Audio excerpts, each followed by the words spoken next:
Hello and welcome everyone. मैं हूं CM Dhanraj और आप देख रहे हैं हमारा चैनल प्रज्ञान कॉमर्स। तो कैसे हैं आप सब लोग? होप सो आप लोग बहुत बढ़िया होंगे और आपकी पढ़ाई भी बहुत बढ़िया चल रही होगी। आज के इस वीडियो में हम लेकर आए हैं Haryana board class 12 accountancy sample paper का सॉल्यूशन। यहाँ पर हम डिस्कस करेंगे सैम्पल पेपर के सभी क्वेश्चंस जो हरियाणा बोर्ड ने दिए हैं स्टूडेंट्स के लिए, और देखेंगे कितना टाइम लगता है। अप्रॉक्स 2 आवर्स का मिनिमम टाइम इसमें मैं एक्सपेक्ट कर रहा हूँ कि इतना लगेगा सॉल्व करने में, क्योंकि मैं ऑप्शनल वाले क्वेश्चंस को भी यहाँ पर डिस्कस करूँगा। बट यहाँ पर हम थोड़ा स्पीडली देखेंगे कि किस टाइप के क्वेश्चंस हैं, क्या क्या है। मैक्सिमम 2 आवर्स लेके चलते हैं, मे बी 1.5 आवर में भी कंप्लीट हो सकता है। तो चलिए स्टार्ट करते हैं। अगर आप हमारे चैनल पर नए हैं और अगर अभी तक आपने हमारे चैनल को सब्सक्राइब नहीं किया है तो चैनल को सब्सक्राइब कर लीजिए, और अगर ये वीडियो आपको पसंद आता है तो अपने दोस्तों के साथ शेयर करना बिल्कुल मत भूलिएगा। तो चलिए शुरू करते हैं। तो यहाँ पर सबसे पहले अगर मैं बात करूँ तो 3 घंटे का पेपर है। थोड़ा सा अगर हम एनालिसिस करें तो टोटल 3 आवर्स का पेपर है ये, और इसमें जो क्वेश्चंस हैं कुछ मल्टीपल चॉइस क्वेश्चन है, रीजन असेसन है, कुछ वन वर्ड आंसर या हम कह सकते हैं सिंगल स्टेटमेंट में जो क्वेश्चंस के आंसर देने हैं वो सभी यहाँ पर उपलब्ध है। तो यहाँ पर ये जनरल इंस्ट्रक्शंस दे रखे हैं कि भैया पार्ट 1 कंपलसरी है सभी के लिए, पार्ट 2 जो होता है वो फाइनेंशियल स्टेटमेंट और कंप्यूटर दोनों में से कोई एक ऑप्ट कर सकते हैं आप। ठीक है, तो यहाँ पर टोटल जो है question number 1 to 10 and 23 to 27 जो क्वेश्चन जो सीबीएसई में जैसा पैटर्न हो रहा है लगभग वो 1 मार्क्स के हैं। क्वेश्चन नंबर 11 से लेकर 15 एंड 28 जो है वो 2 मार्क्स का है। क्वेश्चन नंबर 16, 20, 29 3 मार्क्स के हैं। क्वेश्चन नंबर 21, 22 एंड 30 जो है वो 5 मार्क्स के क्वेश्चन आपको यहाँ पे देखने को मिल जाएंगे। तो ये पैटर्न इन्होंने डिसाइड किया हुआ है। तो हम यहाँ पर 1 बाय 1 यहाँ पर क्वेश्चंस को हिंदी और इंग्लिश दोनों में इंस्ट्रक्शंस दे रखे हैं। तो सबसे पहले यहाँ पर मैं कोशिश करूँगा कि दोनों लैंग्वेजेस में बता सकूँ, बट ट्राई करिएगा आप कि इंग्लिश में समझने की कोशिश करें, क्योंकि कई बार हिंदी में मैंने जैसा कि एनालिसिस किया कुछ मिस्टेक भी है छोटी छोटी।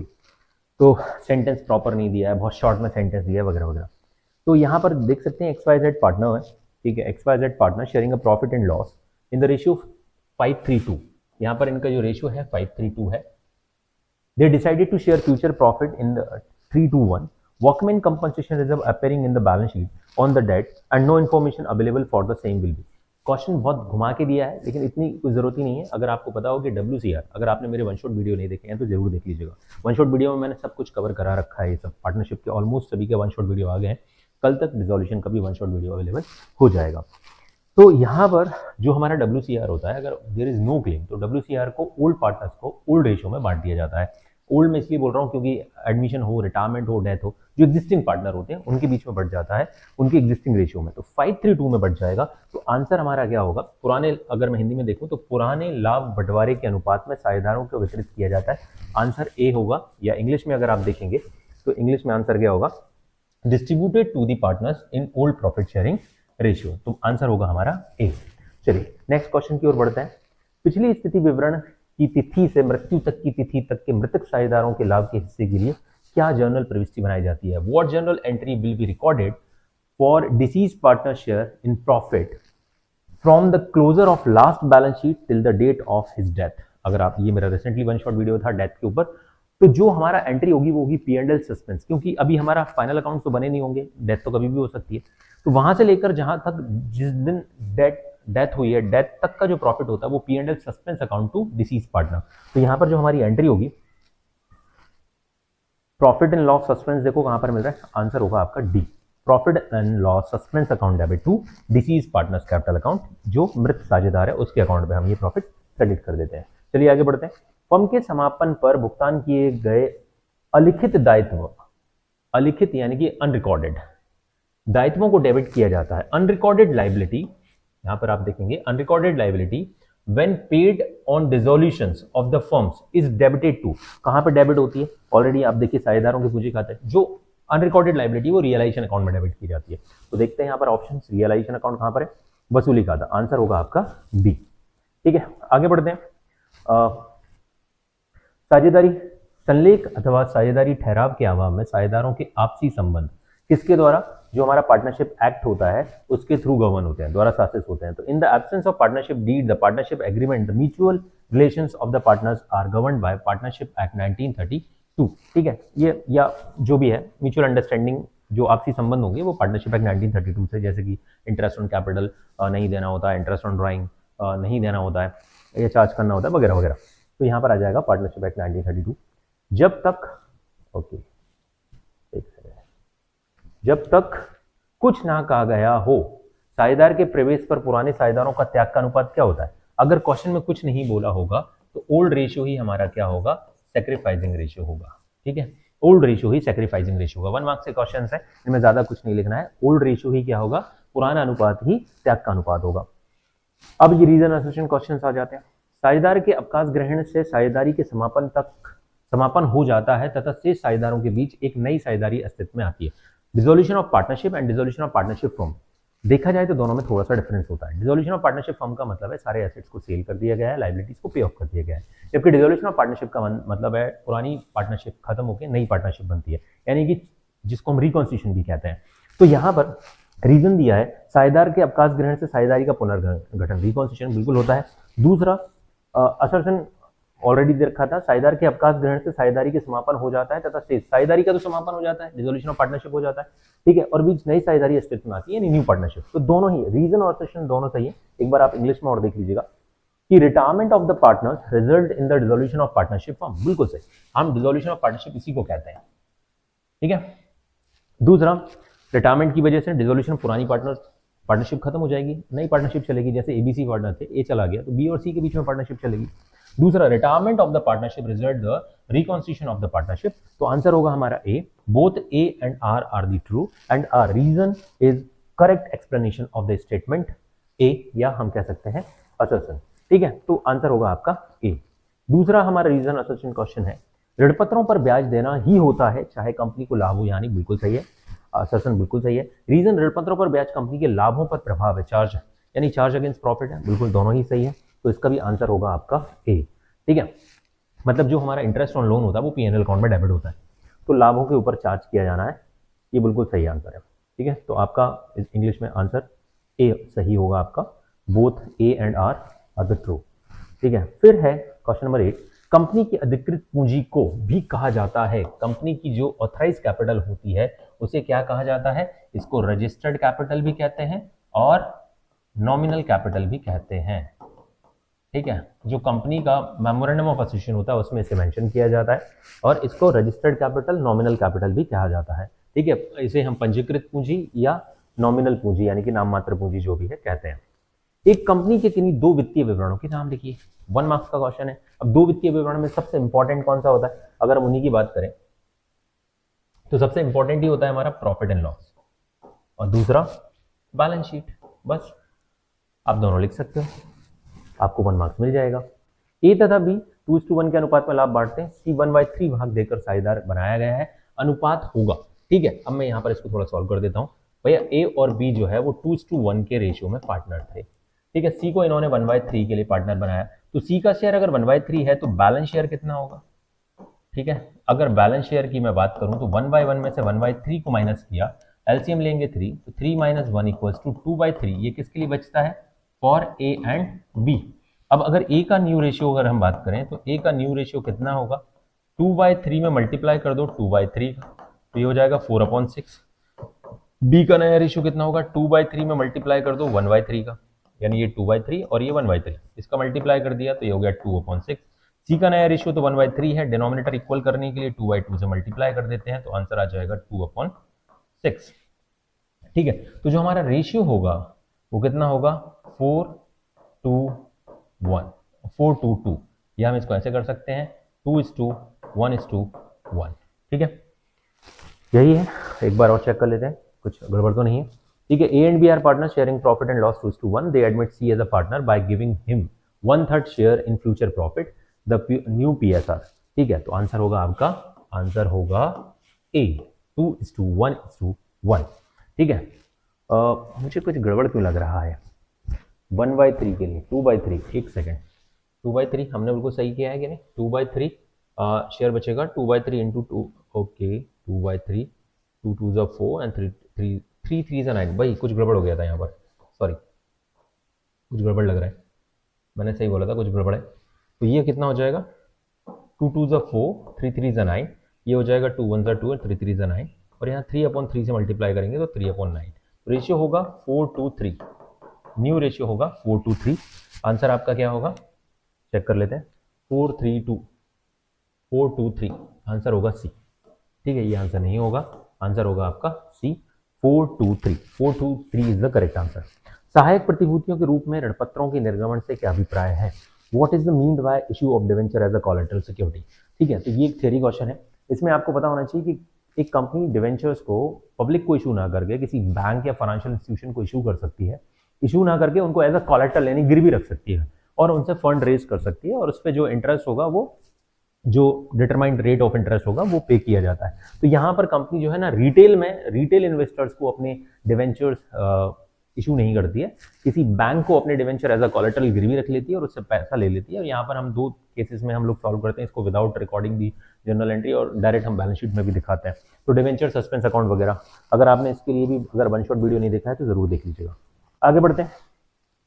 ए एंड बी साझेदार हैं 2:1:2 के रेशियो में लाभानी साझा करते हैं। ए एक गैर कार्यरत साझेदार है, ठीक है, मतलब काम नहीं करता है, नॉन वर्किंग पार्टनर है, एंड उसने अपनी पूंजी के रूप में 24 लाख रुपए का योगदान दिया है। बी एक कार्यशील साझेदार है, साझेदारी विलेख में पूंजी पर 10% प्रतिवर्ष की दर से ब्याज और कार्यशील साझेदार को 15,000 प्रति माह वेतन देने का प्रावधान है।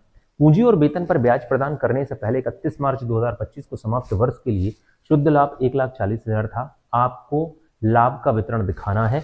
यहाँ पर थोड़ा ध्यान से आपको ये क्वेश्चन पढ़ना है, इंग्लिश में भी आप देख लीजिए। ए एंड बी पार्टनर है 2:1 के रेशियो में। A is a non working partner और उसने कंट्रीब्यूट किया 24 lakh on his capital, and B is a working partner. B काम करता है भाई, बी काम करता है, ए काम नहीं करता है। The partnership deed for interest on capital 10% पर annum and salary 15,000 per month है, ठीक है। The working partner, the net profit कितना है 31 मार्च 2025 को before providing the interest on capital and salary 1,40,000। तो ये तो मुझे इनसफिशिएंट प्रॉफिट का केस दिख रहा है, फिर भी हम एक बार यहाँ पे क्वेश्चन करके देख लेते हैं।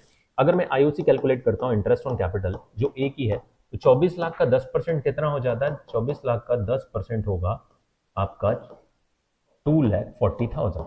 और अगर मैं बी को सैलरी की बात करूं, salary to be working partner है, 15,000 रुपए के हिसाब से 12 महीने का सैलरी होता है 1,80,000 रुपए। अब अगर दोनों को टोटल करके देखें तो कितना हो गया? 4,20,000 हो गया। अब अवेलेबल प्रॉफिट मेरे पास कितना है? जो प्रॉफिट अवेलेबल है वो तो 1,40,000 है। इस केस को कहते हैं इनसफिशिएंट प्रॉफिट का केस।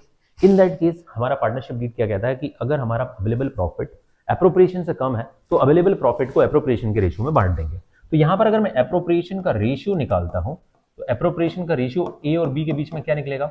ए को मिलना है 2,40,000 का आईओसी और इसको मिलना है 1,80,000 का प्रॉफिट, सॉरी सैलरी। अब इनमें से हमने जब इनको कट किया तो 6 से कट जाएगा तो 4:3 आ जाएगा। तो हमारा जो अवेलेबल प्रॉफिट है यानी कि 1,40,000 को एज अ प्रॉफिट हम 4/7 और 1,40,000 को 3/7 में ये ए को मिल जाएगा, ये बी को मिल जाएगा। तो कितना हो जाएगा? 80,000 इसको मिल जाएगा और 60,000 इसको मिल जाएगा। अब इसे आप सैलरी कह लीजिए या प्रॉफिट कह लीजिए। तो यहाँ पे प्रॉफिट एंड लॉस एप्रोप्रिएशन बनाने के लिए भी बोला जा सकता है। तो profit and loss appropriation account में जो प्रॉफिट का डिस्ट्रीब्यूशन होता है, मैं यहाँ पर ज़्यादा टाइम नहीं लूँगा आपका। तो by profit and loss account, ये हमारा जो प्रॉफिट था 1,40,000 का था, 1,40,000 में ये पार्टनर्स कैपिटल अकाउंट में चला जाएगा। आप इसे आईओसी मान लीजिए, सैलरी मान लीजिए, ठीक है। कई जगह से आईओसी और सैलरी के रूप में भी दिया जाता है और मैंने यहाँ पर डायरेक्ट डिस्ट्रीब्यूट कर दिया है। तो ये 80,000 इसको मिल जाएगा, 60,000 इसको मिल जाएगा, टोटल 1.4 लाख का डिस्ट्रीब्यूशन यहाँ पर मैंने कर दिया है, ठीक है। ये खत्म हो गया। Is it clear? तो ये आपको normally profit and loss appropriation account यहाँ पे बनाना था, ठीक है। और ये कितने मार्क्स का क्वेश्चन था? अगर आप देखें तो 2 मार्क्स का क्वेश्चन है। तो किन्हीं दो परिस्थितियों को बताइए जिनमें साझेदार की स्थायी पूंजी में परिवर्तन हो सकता है। दो परिस्थितियां स्थायी पूंजी में परिवर्तन, या तो कैश लेकर आएगा यानी कैपिटल को बढ़ाना या कैपिटल को कम करना। दोनों ही केसेस में कैपिटल बढ़ सकती है, घट सकती है। इंटरेस्ट ऑन कैपिटल वगैरह तो सब हमारे करंट अकाउंट में चले जाएंगे। तो फिक्स स्थायी पूंजी में जो हमारी फिक्स कैपिटल होती है, फिक्स कैपिटल में दो ही चीजें होती हैं जिनकी वजह से कैपिटल बढ़ती है, या तो पार्टनर का नई और कैपिटल लेकर आना एडिशनल कैपिटल, या कैपिटल को कम कर लेना। बस ये दो हमारे आंसर हो जाएंगे। बहुत आसान है थ्योरी पार्ट। फिर क्वेश्चन नंबर 13 की बात करें तो 1 अप्रैल 2020 को एक जो मौजूदा फर्म है वो के पास 5,000 की नकदी सहित 75,000 की संपत्ति है, ठीक है। साझेदार के पूंजी खातों में 60,000 का शेष दिखाया गया और शेष राशि रिजर्व द्वारा है, और रिजर्व का पैसा भी तो पार्टनर्स कैपिटल या कैपिटल एम्प्लॉयड का हिस्सा होता है। यदि रिटर्न की सामान्य दर 10% है और फर्म की ख्याति का मूल्यांकन 4 साल के सुपर प्रॉफिट के आधार पर 24,000 है, ठीक है, तो फर्म का औसत लाभ ज्ञात करिए on April 1 2020 existing firm assets 75,000। तो याद रखना यही हमारी कैपिटल एम्प्लॉयड होगी, including cash 5,000। The partners capital account showed 60,000। यहाँ पर गलती से भी कैपिटल एम्प्लॉयड 60,000 मत समझ लेना, क्योंकि and reserves constituted the rest, भाई जो रिमेनिंग पैसा है वो रिजर्व का है, यानी कि सारा का सारा जो 75,000 है, हमारा जो एक फॉर्मूला होता है, एसेट्स किसके बराबर होती है, कैपिटल प्लस लाइबिलिटी के बराबर होती है, ठीक है, कैपिटल प्लस लाइबिलिटी के बराबर होती है।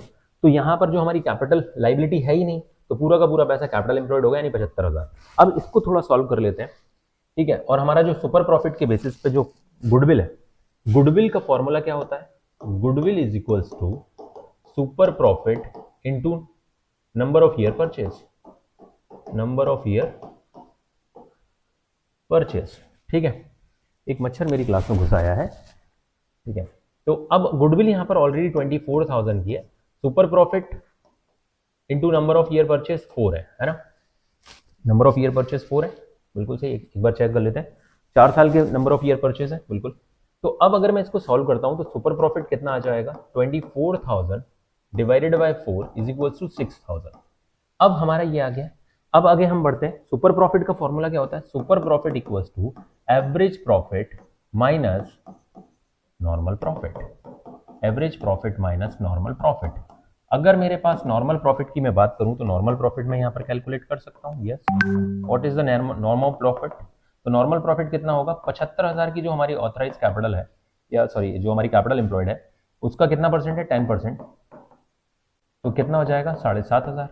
अब मैं इसको सॉल्व कर लेता हूँ, सुपर प्रॉफिट ऑलरेडी मेरे पास मैंने निकाल लिया है, एवरेज प्रॉफिट मुझे नहीं पता, यही तो पूछा गया है, एवरेज प्रॉफिट ही पूछा गया है, माइनस नॉर्मल प्रॉफिट हमारा कितना हो गया, 7,500, sorry average profit, normal profit 7,500, ठीक है। अब इसको क्या करेंगे, एवरेज प्रॉफिट कितना हो जाएगा, माइनस माइनस प्लस हो जाएंगे, तो 6,000 plus 7,500 equals to 13,500 is your answer, ठीक है। थोड़ा मैंने एक दो स्टेप फास्ट फॉरवर्ड कैलकुलेट कर लिए, तो 13,500 रुपये आपका क्या होगा, capital average profit of the firm 13,500 रुपये होगा। चलिए नेक्स्ट क्वेश्चन की ओर चलते हैं।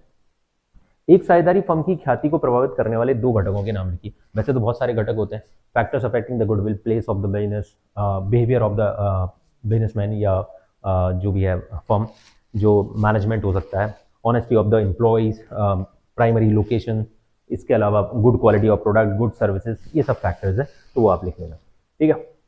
दूसरी, ए एंड बी एक फर्म में साझेदार है, उनका लाभ बंटवारा अनुपात 5:3 है। वह सी को 1/4 हिस्से के लिए साझेदारी में शामिल करते हैं। ए और बी भविष्य में लाभ को बराबर बराबर बांटने का फैसला करते हैं। सी अपनी पूंजी के रूप में 1,20,000 रुपए प्रीमियम के रूप में 60,000 रुपए लाता है। त्याग अनुपात की गणना करें और इस धारणा पर आवश्यक जनरल प्रविष्टि करें कि सी द्वारा लाई गई प्रीमियम की राशि व्यवसाय में रखी गई है, ठीक है। थोड़ा इंग्लिश में पढ़ लेते हैं, क्योंकि हिंदी थोड़ी सी जो है अटपटी टाइप की भी है। ए एंड बी पार्टनर्स है, द प्रॉफिट शेयरिंग रेशियो 5:3 है। They admit C into the partnership firm for 1/4 share. As between themselves A and B decide to share future profit equally in future, ठीक है। मतलब ए और B के बीच में ratio equal रहने वाला है। तो सी ब्रिंग 1,20,000, ठीक है। अब जरा ध्यान से सुनिएगा, यहां पर सी जो हमारा क्वेश्चन नंबर 14 है,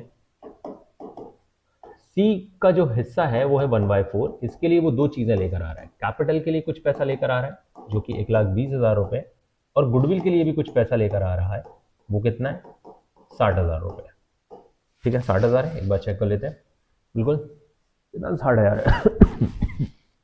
और अब ए का, अगर सी का रेशियो सी 1/4 है, तो बैलेंस शेयर कितना बचेगा, बैलेंस शेयर कितना होगा, इसको एक बार देख लेते हैं। 1/1 में से 1/4 को माइनस करते हैं, तो 4 - 1/4 इक्वल्स टू 3/4 बचता है।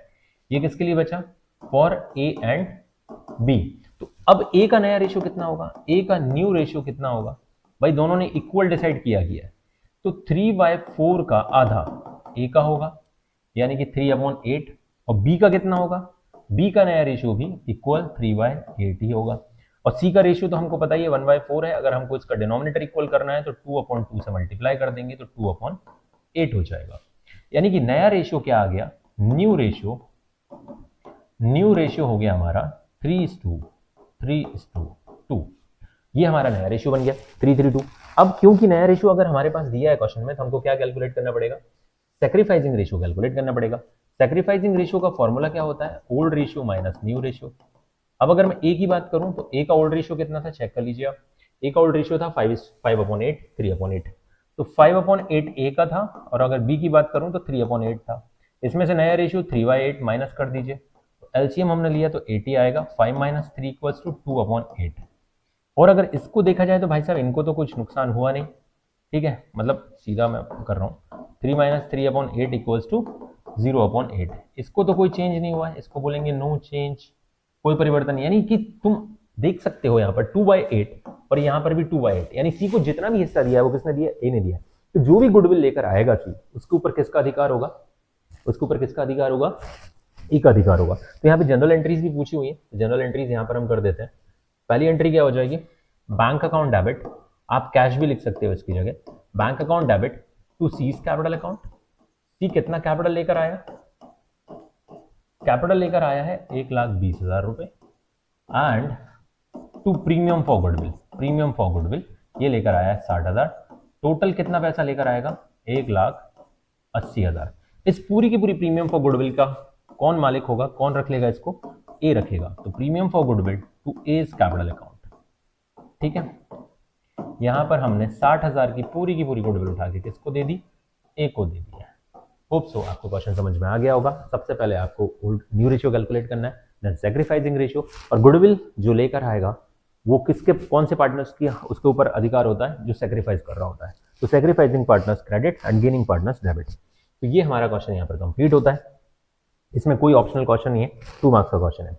आगे हम बढ़ते हैं। अवकाश ग्रहण करने वाले साझेदार को देय राशि में की जाने वाली कोई 2 कटौतियां लिखिए। State any 2 items of deduction in the may have to be made from the amount payable to retiring partners. उसकी 2 क्या, हम तो बहुत सारी कटौतियां बता सकते हैं, ठीक है। अगर आपने वन शॉट वीडियो देखा होगा तो आपको पता होगा उससे क्या क्या लिया जाता है। सबसे पहले तो उससे करंट अकाउंट का कोई डेबिट बैलेंस है, इसके अलावा drawing, interest on drawing, revaluation account का लॉस, ठीक है, या उसने अगर कोई लोन वगैरह ले रखा है तो वो भी उसके वजह से माइनस कर लेते हैं। तो ये सारी 2 कटौतियां पूछी, हमने 4-5 कटौतियां बता दी फटाफट। शेयरों की जब्ती और पुनः निर्गमन के लिए जनरल प्रविष्टियां दें, ठीक है। यानी कि शेयर फॉरफीचर एंड रीइश्यू से रिलेटेड एंट्री है, मैक्सिमम 3 एंट्रीज होती है, reissue, forfeiture, reissue and transfer. तो ए लिमिटेड प्रॉफिट कर रहा है 1000 शेयर्स ऑफ 10 ईच। ध्यान से पढ़िएगा क्योंकि पूरा पढ़ने का काम है। 10 रुपए का एक शेयर है, 7 जिसपे से कॉल्ड अप पे, ठीक है। Issued at a premium of 20% है, 10 का 20% कितना हो जाएगा, 2 रुपीज। 2 रुपए का प्रीमियम था। To be paid at the time of allotment for non payment of first call. अगर बंदे ने फर्स्ट कॉल का पेमेंट नहीं किया, दैट मींस कि अलॉटमेंट का पेमेंट वो कर चुका है। Out of these 600 share were issue, ठीक है। अब फटाफट हम इसकी समरी बना लेते हैं। ये हमारा कौन सा क्वेश्चन है, क्वेश्चन नंबर 16। क्वेश्चन नंबर 16, हमने इशू कितने किए थे, इशू किए थे हम, या इशू कर रहे हैं या फॉरफीचर कर रहे हैं, ठीक है, फॉरफीचर वर्ड यूज कर लेते हैं। हम कितने शेयर्स को जब्ती कर रहे हैं या फॉरफीट कर रहे हैं, हम फॉरफीट कर रहे हैं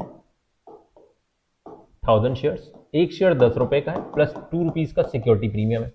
अब इसमें से जो है कॉल्ड कितना था, 7 कॉल्ड था, ठीक है, प्लस 2 रुपीज सिक्योरिटी प्रीमियम भी रिसीव हो चुका होगा, क्योंकि बंदे ने इसमें से फर्स्ट कॉल का 2 रुपीज फर्स्ट कॉल का पे नहीं किया है, नॉट पेड, यानी यही हमारा कॉल्स इन एरियर्स हुआ होगा। अब इन्हीं 1000 में से हमने 600 शेयर्स को रीइशू भी कर दिया है, और रीइशू कितने पर किया है, एक शेयर को at the rate 4 per share, है ना। एक बार और चेक कर लेते हैं। इन्हीं शेयर्स को हमने out of 600 share were reissued as 7 paid up for 4 per share, ठीक है, यानी 3 रुपीज का डिस्काउंट दे दिया, जो कि चलेगा क्योंकि हमारे पास ऑलरेडी 3 रुपए से ज्यादा रिसीव हो चुका था अर्लियर, ठीक है। अगर 7 में से 2 नहीं आया मतलब कितना रिसीव हो चुका था, 5 रुपए रिसीव हो चुका था। तो चलिए, अगर मैं इसकी एंट्रीज करने की बात करूं तो सबसे पहली एंट्री क्या करूंगा, share capital account debit, share capital account debit to first call account भी लिख सकता हूं मैं यहां पर, ठीक है, कुछ ज्यादा ही हो गया, फर्स्ट कॉल भी लिख सकता हूं और कॉल्स इन एरियर्स भी लिख सकता हूं। फर्स्ट कॉल अकाउंट, और जो पैसा मेरे पास रिसीव हो चुका है उसे हम कहां लिखते हैं, शेयर फॉरफीचर में लिखते हैं। सर प्रीमियम क्यों नहीं लिखा आपने, क्योंकि प्रीमियम ऑलरेडी रिसीव हो चुका है, if premium receive then entry not reverse, ठीक है। तो यहां पर हम क्या करेंगे, कितने शेयर थे हमारे पास, 1000 इंटू 7, तो कितना हो जाएगा 7000। कितना पैसा नहीं आया है, 1000 इंटू 2 के हिसाब से पैसा नहीं आया, यानी 2000 रुपीज नॉट रिसीव। तो कितना रिसीव हो गया होगा, 1000 इंटू 5 रुपये रिसीव हो चुका होगा, तो 5000 रिसीव हो गया। अब ध्यान से सुनिएगा, आपको देखना है कि मैं किस तरीके से कैपिटल रिजर्व का अमाउंट निकालूं। अब इन्हीं शेयर्स को रीइश्यू किया गया, लेकिन पूरे नहीं, पार्शियल रीइश्यू है। अब शेयर कैपिटल अकाउंट कितने में रीइश्यू किया गया, 600 शेयर को, 600 शेयर है और एक शेयर को 4 रुपए में, तो ये हो गया 2400। जबकि अगर मैं इनकी पार वैल्यू देखूं, जो कॉल्ड अप है, तो वो है 7 है, तो ये हो जाएगा 4200। ठीक है, अब बचा हुआ जो पैसा है वो हम कहां से कवर करते हैं, शेयर फॉर फीचर से कवर करते हैं। तो कितना कवर किया, 600 इंटू 3 रुपए, यानी कि 1800 रुपए। अब जरा ध्यान देना, अगर आपने मेरे वन शॉट वीडियो देखे होंगे तो 5 रुपए फॉरफिट किया पर शेयर और 3 रुपए यूटिलाइज हो गया अगेंस्ट रीइश्यू, तो पर शेयर कितना फ्री बचा, 5 में से 3 माइनस करेंगे तो 2 रुपए पर शेयर फ्री बचा। 2 रुपए के हिसाब से हम शेयर फॉर फीचर से पैसे को कहां ट्रांसफर कर देंगे, कैपिटल रिजर्व में ट्रांसफर कर देंगे, टू कैपिटल रिजर्व। कैसे मैंने कैलकुलेट किया, मेरे को 600 इंटू 2 यानी कि 1200 रुपए। चेक योर आंसर ऑल्सो, आपके पास मार्किंग स्कीम में ये सब मिल जाएगा, बट मैंने जिस तरीके से किया है उस तरीके से आपको नहीं मिलेगा। ये शॉर्टकट तरीका होता है कि 5 रुपए पर शेयर हमने प्रॉफिट किया, 3 पर शेयर हमने यूटिलाइज कर लिया अगेंस्ट रीइश्यू, जो डिस्काउंट दिया है नए वाले शेयर होल्डर को। इसको ऐसे भी कर सकते थे कि हमने 5000 रुपीज प्रॉफिट किया था, ध्यान से सुनिएगा, 5000 हमने प्रॉफिट किया था 1000 का, तो हमको पहले निकालना पड़ेगा 600 का, तो कितना आ जाएगा 3000। 3000 में से 1800 रुपए हमने रीइश्यू के अगेंस्ट दे दिए, तो 1200 रुपए हमारा eligible to transfer in capital reserve, जो पैसा हम कैपिटल रिजर्व में ट्रांसफर कर सकते हैं, ये बच गया। ठीक है, तो ये आपका क्वेश्चन हो जाता है यहाँ पर कंप्लीट। आगे हम बढ़ते हैं। यदि कुल संपत्तियां 5 लाख रुपए की, कुल दायित्व 1 लाख रुपए के हैं, संपत्तियों के विक्रय से प्राप्त राशि 4,20,000 की है तथा वसूली व 5,000 के हैं, तो वसूली खाते को लाभ हानि कितनी होगी। ठीक है, अब आपके पास यहाँ पे कुल संपत्तियां 5 लाख की थी, अब कुल दायित्व हमारे 1 लाख रुपए के थे, संपत्तियों से प्राप्त राशि दे दी, वसूली हुए, तो इसके लिए आप तो रियलाइजेशन अकाउंट सिंपली बना लेते हैं, एक रियलाइजेशन अकाउंट बना लेते हैं। आज इस पर मेरा वन शॉट वीडियो भी आ रहा है, जिन लोगों ने नहीं देखा है वो वन शॉट वीडियो जरूर देख लीजिएगा। तो यहाँ पर हमने एक छोटा सा रियलाइजेशन अकाउंट बनाया। ठीक है, ये एक छोटा सा रियलाइजेशन अकाउंट मैं यहाँ पर बना रहा हूँ। वसूली खाता, आपने हेडिंग डाला रियलाइजेशन अकाउंट। यहाँ पर सबसे पहले हमने हमारे सन्ड्री एसेट्स जो कि 5 लाख रुपए के थे उनको लिख लिया, हमारी जो लाइबिलिटीज थी उनको हमने यहाँ पे लिख लिया 1 लाख रुपए। अब मेरे पास बाय बैंक या बाय कैश जो लिखना है आप लिख सकते हो। Sale of assets, sundry assets को सेल करने से मुझे मिल गया 4,20,000। मेरे पास रियलाइजेशन एक्सपेंसेस पे किए हैं, उनके बारे में इंफॉर्मेशन दी है। मैं अगर एक्सपेंसेस की बात करूं तो एक्सपेंसेस कितने हुए थे, 5,000 रुपए के खर्चे हुए थे, 5,000 रुपए के खर्चे लिख लिए। और जब लाइबिलिटीज के बारे में कुछ ना बोला हो तो लाइबिलिटीज को पूरा पेमेंट कर दिया जाता है। ठीक है, तो जी हमारी जो भी सन्ड्री लाइबिलिटीज थी वो मैंने यहाँ पर पे कर दी 1 लाख रुपीज की। ठीक है, तो ओवरऑल 80,000 और 5,000 हमारे पास टोटल 85,000 का लॉस हो जाएगा बाय पार्टनर्स कैपिटल अकाउंट। फिलहाल में उन्होंने सिर्फ लॉस पूछा था, लेकिन ठीक है हमने उस लॉस को, अच्छा सिर्फ लॉस ही कैलकुलेट करने के लिए बोला था कि what will be the profit और लॉस ऑन रियलाइजेशन। कमाल है, क्योंकि पार्टनर्स के नाम वैसे भी नहीं है, बट हमने ये 85,000 रुपीज, चाहो तो यहाँ से ना लिख के आप इसको यहाँ पे भी लिख सकते हैं। 85,000 रुपीज का ये क्या हो गया, ये लॉस हो गया। ठीक है, टोटल कर देंगे, यहाँ पर टोटल हो जाएगा 6,05,000। ठीक है, कितना आसान क्वेश्चन था, आपको 3 मार्क्स मिल रहे हैं इसके। सोचिए आपको, अगर आप क्वेश्चंस को, सर इसमें तो आपने प्रॉपर फॉर्मेट नहीं बनाया, ऐसा कुछ नहीं है, आप फॉर्मेट बना के भी करोगे तब भी बहुत कम टाइम लगेगा। ठीक है, बहुत ज़्यादा आपको टाइम नहीं लगना है। Is it clear? तो नेक्स्ट हमारा क्वेश्चन है, वीनस लिमिटेड ने कैंस लिमिटेड की 10 लाख रुपए की संपत्ति 1,80,000 रुपए की देनदारियों को 7,60,000 में अपने अधीन कर लिया, यानी कि खरीद लिया। ठीक है, वीनस लिमिटेड ने कैंस लिमिटेड के पक्ष में खरीद मूल्य की पूर्ण संतुष्टि के लिए 5% की छूट पर 100 रुपए प्रत्येक के 9% डिवेंचर जारी किए। अब देखिए यहाँ पे फॉन्ट, भाई साहब बनाने वालों ने फॉन्ट चेंज कर दिया, कोई बात नहीं। वीनस लिमिटेड ने टोटल 10 लाख रुपए के एसेट्स और लाइबिलिटीज खरीदे 1,80,000 रुपए के Keynes limited from the Keynes limited of the Keynes limited for 7,60,000। Venus limited issue 9% debenture of 100 each at a discount of 5%। ठीक है, तो 5 रुपए का हमारा यहाँ पर 5% का डिस्काउंट हो जाएगा, ₹100 का शेयर 95 में इशू किया है. Full satisfaction of the purchase consideration in favor of Kens Limited. Pass the necessary journal entries in the books of the Venus Limited for the above transactions, and it was decided to write off the entire amount of discount on issue of debenture. तो वो हम right off कर देंगे. तो चलिए आगे बढ़ते हैं.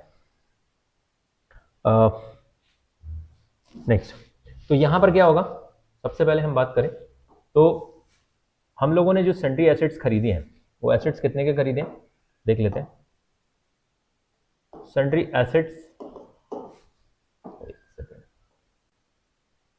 एसेट्स हम लोगों ने खरीदे हैं 10 लाख रुपए के.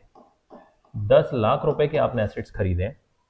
साथ ही आपने कुछ लाइबिलिटीज भी खरीदी हैं. कितने की खरीदी है? 1,80,000 रुपए की खरीदी है. और यहां पर आपने जो परचेज कंसिडरेशन किस कंपनी से खरीदा है? Keynes limited, I think. Yes, Keynes limited से खरीदा है. तो जो केन्स लिमिटेड को कितना पे करना है आपको? 7,60,000. अब आप इन दोनों का टोटल करके देख लीजिए. दोनों का टोटल करके देखेंगे तो 9,40,000 रुपए हो रहे हैं. 9,40,000 हो रहा है तो 60,000 रुपए का आपका जो कैपिटल रिजर्व में पैसा आप कहां ट्रांसफर कर दोगे? कैपिटल रिजर्व में ये पैसा आप ट्रांसफर कर दोगे 60,000 रुपए. ठीक है, पहली एंट्री तो ये हो जाएगी. दूसरी एंट्री अब केन्स लिमिटेड को क्या करना है? पेमेंट करना है. तो यहां पर केन्स, अजीब सा नाम है, केन्स ही है. ठीक है, तो केन्स लिमिटेड को केन्स लिमिटेड डेबिट केन्स है. ठीक है, केन्स लिमिटेड डेबिट 7,60,000. अब जरा ध्यान से सुनिएगा. आप नंबर ऑफ डिवेंचर कितने इशू करेंगे? तो इसका फॉर्मूला होता है कंसिडरेशन अपॉन इशूड प्राइस. ठीक है, तो नंबर ऑफ डिवेंचर आपके यहां पे निकल आएंगे. नंबर ऑफ डिवेंचर कितने निकलेंगे? 7,60,000 के डिवेंचर्स को 95 से आप डिवाइड करेंगे. ठीक है, तो मैं यहां पर आपके फास्ट कैलकुलेशन के लिए कैलकुलेटर यूज कर रहा हूं, बट आपके एग्जाम में यूज नहीं करना है आपको. तो आपको टोटल 8,000 डिवेंचर इशू करने पड़ेंगे. कितने परसेंट डिवेंचर इशू करने के वादा किया है? कितने परसेंट डिवेंचर है? 9% डिवेंचर है. तो यहां पर लिखेंगे 9% डिवेंचर अकाउंट. अब जरा ध्यान से सुनिएगा. 8,000 मल्टीप्लाई विथ 100 करेंगे तो यहां पर तो हो जाएगा आपका 8 लाख. तो भैया ये 40,000 रुपीज कहां जाएगा? 40,000 रुपीज का डिस्काउंट दे दिया आपने. इसको loss on issue of debenture या डिस्काउंट ऑन इश्यू ऑफ या डिस्काउंट अकाउंट सिंपली मैं लिख देता हूं. इसको loss on issue of debenture भी लिख सकते हैं. ये हो गई आपकी सेकंड. अब इस थर्ड एंट्री को करने का बोला है कि इंटायर डिस्काउंट को आपको फर्स्ट ईयर में राइट ऑफ कर देना है. तो एंट्री क्या हो जाएगी? स्टेटमेंट ऑफ पीएनएल या प्रॉफिट एंड लॉस भी लिख सकते हैं. Statement of profit and loss account debit to discount account या to loss on issue of debenture account. ये हो गया आपका 40,000 रुपीज का डिस्काउंट. फर्स्ट ईयर में आपने पूरा का पूरा राइट ऑफ कर दिया. ये आपकी हो गई एंट्रीज. ये 3 एंट्रीज को आपको मिल जाएंगे कितने मार्क्स? आई थिंक 3 मार्क्स का क्वेश्चन है ना ये. एक सेकेंड, कितने मार्क्स का क्वेश्चन है? 3 मार्क्स का. यस, ठीक है. Question number 19. एक फर्म में ए, बी तथा सी लाभ हानि 2:1 के अनुपात में बांटते हुए साझेदार हैं. उनकी स्थायी पूंजियां क्रमशः 1,80,000, 60,000 और 1,20,000 रुपए की हैं. 31 मार्च 2022 को समाप्त वर्ष के लिए पूंजी पर ब्याज 10% प्रतिवर्ष अपेक्षा 9% प्रतिवर्ष की दर से लगाया गया. ये फास्ट एडजस्टमेंट का क्वेश्चन है. 10% का इंटरेस्ट देना था, 9% का इंटरेस्ट हम लोगों ने दे दिया है. लगाने के पूर्व वर्ष का लाभ 1,50,000 तथा आवश्यक समायोजन दिखाते हुए समान समायोजन प्रविष्टियां करें. ठीक है, अब जरा ध्यान से सुनिएगा. 9% का इंटरेस्ट देना था. ठीक है, अगर आप एक बार इंग्लिश में भी क्वेश्चन देखना चाहें तो देख सकते हैं कि ये 2:1 के रेशियो में पार्टनर है. The fix capital of ₹1,80,000 and 60,000 थी and 120 respectively. Interest on capital for the year ended 31st March 2022 was credited to them 9% per annum instead of 10% per annum. ठीक है, and the profit for the year charging interest before charging interest was ₹1,50,000. फिलहाल में इस profit का हमें कुछ नहीं करना है. Pass the adjustment entry after showing the necessary adjustment. ठीक है, तो हमको इस इंटरेस्ट का जो 1% कम इंटरेस्ट दिया है इसका ट्रीटमेंट करना है. तो सबसे पहले तो हम तीनों की कैपिटल को यहां पर टारगेट करेंगे. तीनों की कैपिटल कितनी है? 180, 60 एंड 120. ध्यान से देखिएगा. अब आपको करना क्या है? यहां पर तीनों के आप क्या बना लेंगे? एक एडजस्टमेंट टेबल बना सकते हैं. ठीक है, सबका करने का तरीका अलग अलग होता है. मैं थोड़ा सा अलग तरीके से करता हूँ, कोई कुछ और अलग तरीके से कर सकता है। मैंने यहाँ पर जितने पार्टनर हैं उतने कॉलम्स यहाँ पे आपको बना लेने हैं। ये आपके आई थिंक 3 पार्टनर हैं, ये हो गया आपके 3 पार्टनर, ठीक है। अब इन्हीं में से एक छोटा भी हम टुकड़ा कर लेते हैं, ठीक है। ये मेरा तरीका है।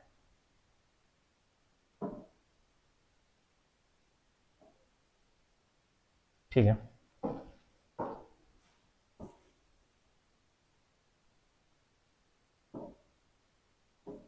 ठीक है। जितने भी पार्टनर हैं, ये थोड़ा गड़बड़ हो गया, ओपन यहाँ कर लेते हैं, ठीक है। भाई तुम यहाँ जाओ, ओके। पार्टनर कितने?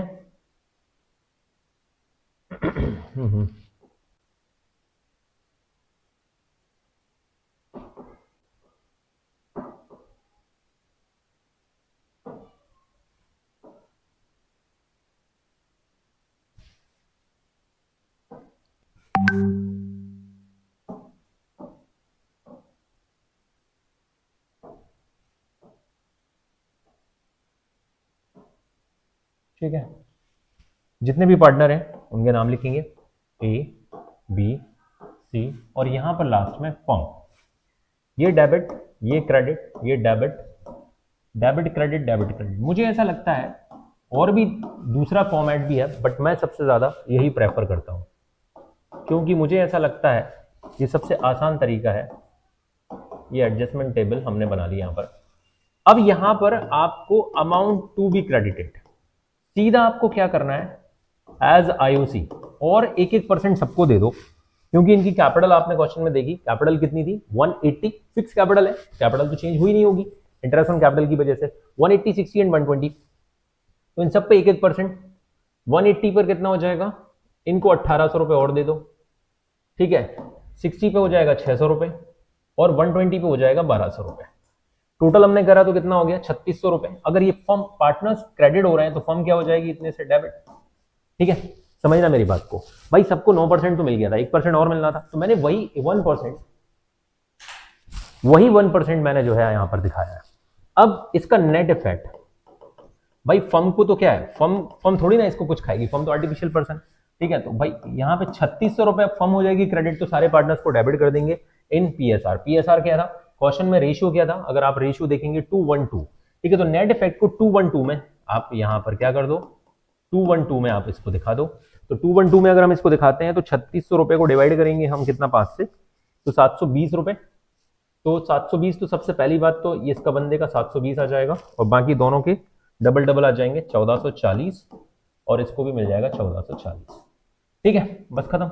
अब आपको क्या करना है, अब आप देख लो, फर्म को तो कोई फर्क पड़ने नहीं वाला है, क्योंकि फर्म तो 3600 रुपए से डेबिट हुई थी, 3600 रुपए से क्रेडिट हो गई थी, तो फर्म को तो कुछ फर्क पड़ेगा नहीं। ये बंदा 1200 रुपए से क्रेडिट हुआ, 1440 से क्या हो गया, डेबिट। 600 रुपए से ये बंदा क्रेडिट हुआ, 720 से ये क्या हो गया, डेबिट। 1800 रुपए से ये बंदा क्रेडिट हुआ, 1440 से क्या हो गया, डेबिट। अब इसका आपको एक नेट इफेक्ट निकाल देना है। भाई नेट इफेक्ट निकाल दो, इस बंदे का हम नेट इफेक्ट कितना, इस बंदे को नेट 1440 माइनस 1800 अगर हम करते हैं तो ये 360 से क्या हो जाएगा, नेट 360 से क्रेडिट हो जाएगा। ये बंदा जो है 120 से क्या हो जाएगा, नेट डेबिट हो जाएगा, और ये बंदा 220 रुपए से क्या हो जाएगा, नेट डेबिट हो जाएगा। तो what is the journal entry अगर हम करें, तो B and C debit to A, ठीक है। तो यहीं पे मैं जर्नल एंट्री पास कर देता हूं। हमारा सॉल्यूशन यही होगा, B's capital account debit, C's capital account debit to A's capital account, ठीक है। आप देख सकते हैं दोनों में बराबर बराबर आ जाएगा, बी 120 रुपए से, सी 220 रुपए से, और डी 220 क्यों, ये 240 आएगा, ये हो जाएगा 360। ये आपकी फाइनल एडजस्टमेंट एंट्री होगी, और यही आपसे पूछी गई है कि पास दी एडजस्टमेंट एंट्री, ठीक है। तो आपने ये एडजस्टमेंट एंट्री यहां पर पास कर दी है, ठीक है। ये समायोजन एंट्री करने की बात कही थी क्वेश्चंस में, जो आपने कर ली है। होप सो आप इसको चेक कर सकते हैं। ये आपका फाइनल सॉल्यूशन। तो ये आपका क्वेश्चन था जो हमने किया, फटाफट यहां पे सॉल्व, आगे बढ़ते। तो ये क्वेश्चन हमारा, मार्क्स डालना भूल गए या फिर इन्होंने मार्क्स डाला ही नहीं है? मार्क्स डालना भूल गए, अच्छा आगे आगे बताया होगा, इसमें भी नहीं बताया, क्या बात है। ठीक है, आई थिंक 3-4 मार्क्स का क्वेश्चन है जो भी है। स्टार्टिंग में इनिशियल में स्टेज में मार्क्स डाले थे, बाद में डालना भूल गए। ठीक है, धन्य हो हरियाणा वालों। ठीक है, आगे बढ़ते हैं। आगे पूछा, इसका जो और वाला क्वेश्चन है वो आसान है। पूछा गया था कि if the partners capital account is fix where will be recording the following items. अगर हमारी कैपिटल अकाउंट फिक्स होती है तो मैक्सिमम आइटम कहाँ आते हैं? सारे के सारे मैक्सिमम आइटम करंट अकाउंट में आते हैं। बस हमको यहाँ देखना है drawing made by the partners कहाँ पर आएगी? करंट अकाउंट में आएगी। आपको बस फटाफट बताता जाना है कि कहाँ पर आएगा। तो भाई ये आएगा करंट अकाउंट में। ठीक है, share of profit current account में, interest on drawing current account में। ठीक है, salary payable to a partners current account में। ठीक है, fresh capital introduce by a partner ये आएगी भैया कैपिटल अकाउंट में। ठीक है, इंटरेस्ट ऑन कैपिटल ये भी किस में आएगा? करंट अकाउंट में। सीए का मतलब कैपिटल नहीं है, करंट अकाउंट में बोल भी रहा हूं, लिख भी रहा हूं शॉर्ट में। ठीक है, तो क्योंकि मैं ऑप्शनल वाले क्वेश्चंस भी आपको करा रहा हूं, आपको 3 आवर्स मिलेंगे मैं ऑप्शनल वाले क्वेश्चंस को, इसलिए मैं प्रेजेंटेशन पे ज्यादा फोकस नहीं कर रहा हूं। आगे हम बढ़ते हैं, बस इतना ही लिखना था आपको। ठीक है, यदि साझेदार की पूंजी खाता स्थिर हो, ये तो इसी का हिंदी है। ठीक है, कभी हिंदी ऊपर कभी हिंदी नीचे, जो भी है ये कर रहे हैं, अच्छी बात है। कनु, मनु एंड आकांक्षा 20, 30 एंड 50% के रूप में साझा करने वाले साझेदार हैं। कनु अन्य साझेदारों की सहमति से सेवानिवृत्ति होने का फैसला किया है और अपना हिस्सा मनु को बेच दिया है। ख्याति का मूल्यांकन 3 वर्षों के औसत मुनाफे के 2.5 गुने का है, यानी कि एवरेज प्रॉफिट का 2.5 टाइम्स जो है वो हमारा गुडविल आ जाएगा। इन 3 वर्षों का लाभ 50, 70 और 60 है तथा उनकी सेवानिवृत्ति के समय बैलेंस शीट में आरक्षित निधि यानी कि रिजर्व हमारे पास 30,000 का था। आपको कनु की सेवानिवृत्ति पर उपरोक्त समायोजन रिकॉर्ड करने के लिए आवश्यक जनरल प्रविष्टियां रिकॉर्ड करने की आवश्यकता है। किसी भी उपरोक्त समायोजन के पहले जब बैलेंस शीट में उसका पूंजी शेष 1 लाख रुपए था तो उसे देय राशि का पता लगाने का उसका पूंजी खाता तैयार कीजिए। यानी कि कनु का आपको कैपिटल अकाउंट बनाना है और बाकी इंफॉर्मेशन दे दी है, तो कनु को मिलेगी गुडविल, रिजर्व में हिस्सा, ये सब मिलने वाला है। तो एक बार मैं इंग्लिश में भी इस क्वेश्चन को रीड कर देता हूँ कि कनु एंड मनु आकांक्षा, कनु मनु आकांक्षा पार्टनर्स हैं, 20-30 का रेशियो है, 2-3-5 कर लो इसको। And Kanu decided to retire with the consent of the other partners and sold the shares of Manu. Goodwill was valued and half of year 2.5 goodwill 2.5 year of purchase of the average profit of these years. ठीक है, 3 years, font थोड़े अजीब से। Profits of these 3 years were rupees 50, 70 and 60। तो सबसे पहले 50, 70, 60 हमारा जो प्रॉफिट लिखा हुआ है इसके बेसिस पे हम क्या कर लेंगे? गुडविल का कैलकुलेशन करेंगे। 50, 70 और 60 यानी 1,80,000 रुपए हो जाएगा, डिवाइडेड बाय 3 करेंगे 60 आ जाएगा। एंड द बैलेंस शीट 30,000 का रिजर्व है eight the time of reconstitution. The required the necessary journal entries. चलिए अब सीधे सीधे हम क्वेश्चन पे आ जाते हैं। तो यहाँ पर मैं थोड़ा फास्ट स्पीड से वैल्यूएशन ऑफ गुडविल हम यहाँ पे देखते हैं। Valuation of goodwill, valuation of goodwill कितना हो जाएगा? 50,000 प्लस 60,000 प्लस 70। आगे पीछे हो सकता है मैंने लिख दिया और डेटा, मुझे माफ करें। ठीक है, 1,80,000 टोटल हो जाएगा। आपकी डिमांड पर मैं ये हरियाणा बोर्ड का सैंपल पेपर सॉल्व कर रहा हूँ। अगर आपको यहाँ तक अच्छा लगा हो तो please like, share and subscribe. Okay, तो 60,000। अब गुडविल कितनी हो जाएगी? गुडविल हो जाएगी 60,000 इंटू 2.5, तो कितना हो जाएगा? 6 दूनी 12, 150, 1,50,000 हो जाएगा। ठीक है, अब इसमें से जो पार्टनर रिटायर हुआ है कनु, तो कनु का शेयर कितना होगा? कनु शेयर इन गुडविल कितना होगा भाई? 1,50,000 का। ठीक है, 1,50,000 का क्या रेशियो था इसका? रिटायर कौन हुआ है? कनु। कनु डिसाइड टू रिटायर है ना, तो कनु का रेशियो है 2/10 या 20%। ठीक है, सीधा 20% ही निकाल देते हैं। तो 20% कितना होगा? 30,000। अब ये 30,000 क्वेश्चन में अगर ये ना दिया हो, रेशियो चेंज नहीं होता, थोड़ी देर पहले ही मैंने बोला था, अगर रेशियो क्वेश्चन में इंफॉर्मेशन नहीं दे रखी है तो ओल्ड रेशियो ही सैक्रिफाइस होता है एडमिशन के टाइम पे, और रिमेनिंग रेशियो ही न्यू रेशियो या गेनिंग रेशियो होता है डेथ के टाइम पर या रिटायरमेंट के टाइम पे। तो रिमेनिंग रेशियो क्या बचा है? अगर 2-3-2 के 5 के पार्टनर थे ये, तो 3:5 है ना। तो इसमें जो कनु को जो हिस्सा मिल जाएगा वो किससे मिलेगा? कनु के अलावा मनु एंड आकांक्षा जो पार्टनर थे, तो आकांक्षा, मनु एंड आकांक्षा, तो यहां पर क्या करना है आपको? मनु का कैपिटल अकाउंट डेबिट, मनु का कैपिटल अकाउंट डेबिट, आकांक्षा का capital account debit to Kanu's capital account. ये तो गुडविल एडजस्ट हो जाएगी। ठीक है, कितना? 30,000 का 3/5, 5 नहीं, 3/8 एंड 30,000 का 5/8। ठीक है, और यहां पर इसे तो 30,000 लेना ही है। ठीक है, तो 30,000 को 30,000 डिवाइडेड बाय 8, 3,350 इंटू 5, तो 18,750 और 11,250। ये आपकी पहली एंट्री हो गई फॉर एडजस्टमेंट ऑफ गुडविल। इसके अलावा जनरल एंट्री के साथ साथ उन्होंने क्या पूछा है? जनरल एंट्री के साथ साथ उन्होंने कुछ और भी पूछा होगा। बिल्कुल, क्या क्या पूछा है चेक कर लीजिए। Kanu's retirement also prepare the capital account of the find out the amount of, ठीक है, and balance sheet was rupees, यानी जनरल एंट्री नहीं पूछी है, बस एक ही जनरल एंट्री काफी है। अब हम कनू का कैपिटल अकाउंट यहाँ पर बना लेते हैं। ठीक है,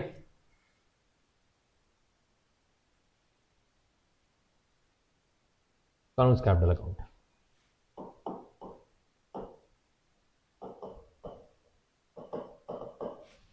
कनू को कैपिटल अकाउंट हम यहां पर बना रहे हैं। तो आप सभी को पता होगा सिर्फ एक ही पार्टनर का कैपिटल अकाउंट बनाना है, तो ज़्यादा कुछ नहीं लिखना है। बाय बैलेंस बीडी, इसका जो बैलेंस है बिफोर एडजस्टमेंट 1,00,000 रुपए, क्वेश्चन में जैसा कि बोल दिया है।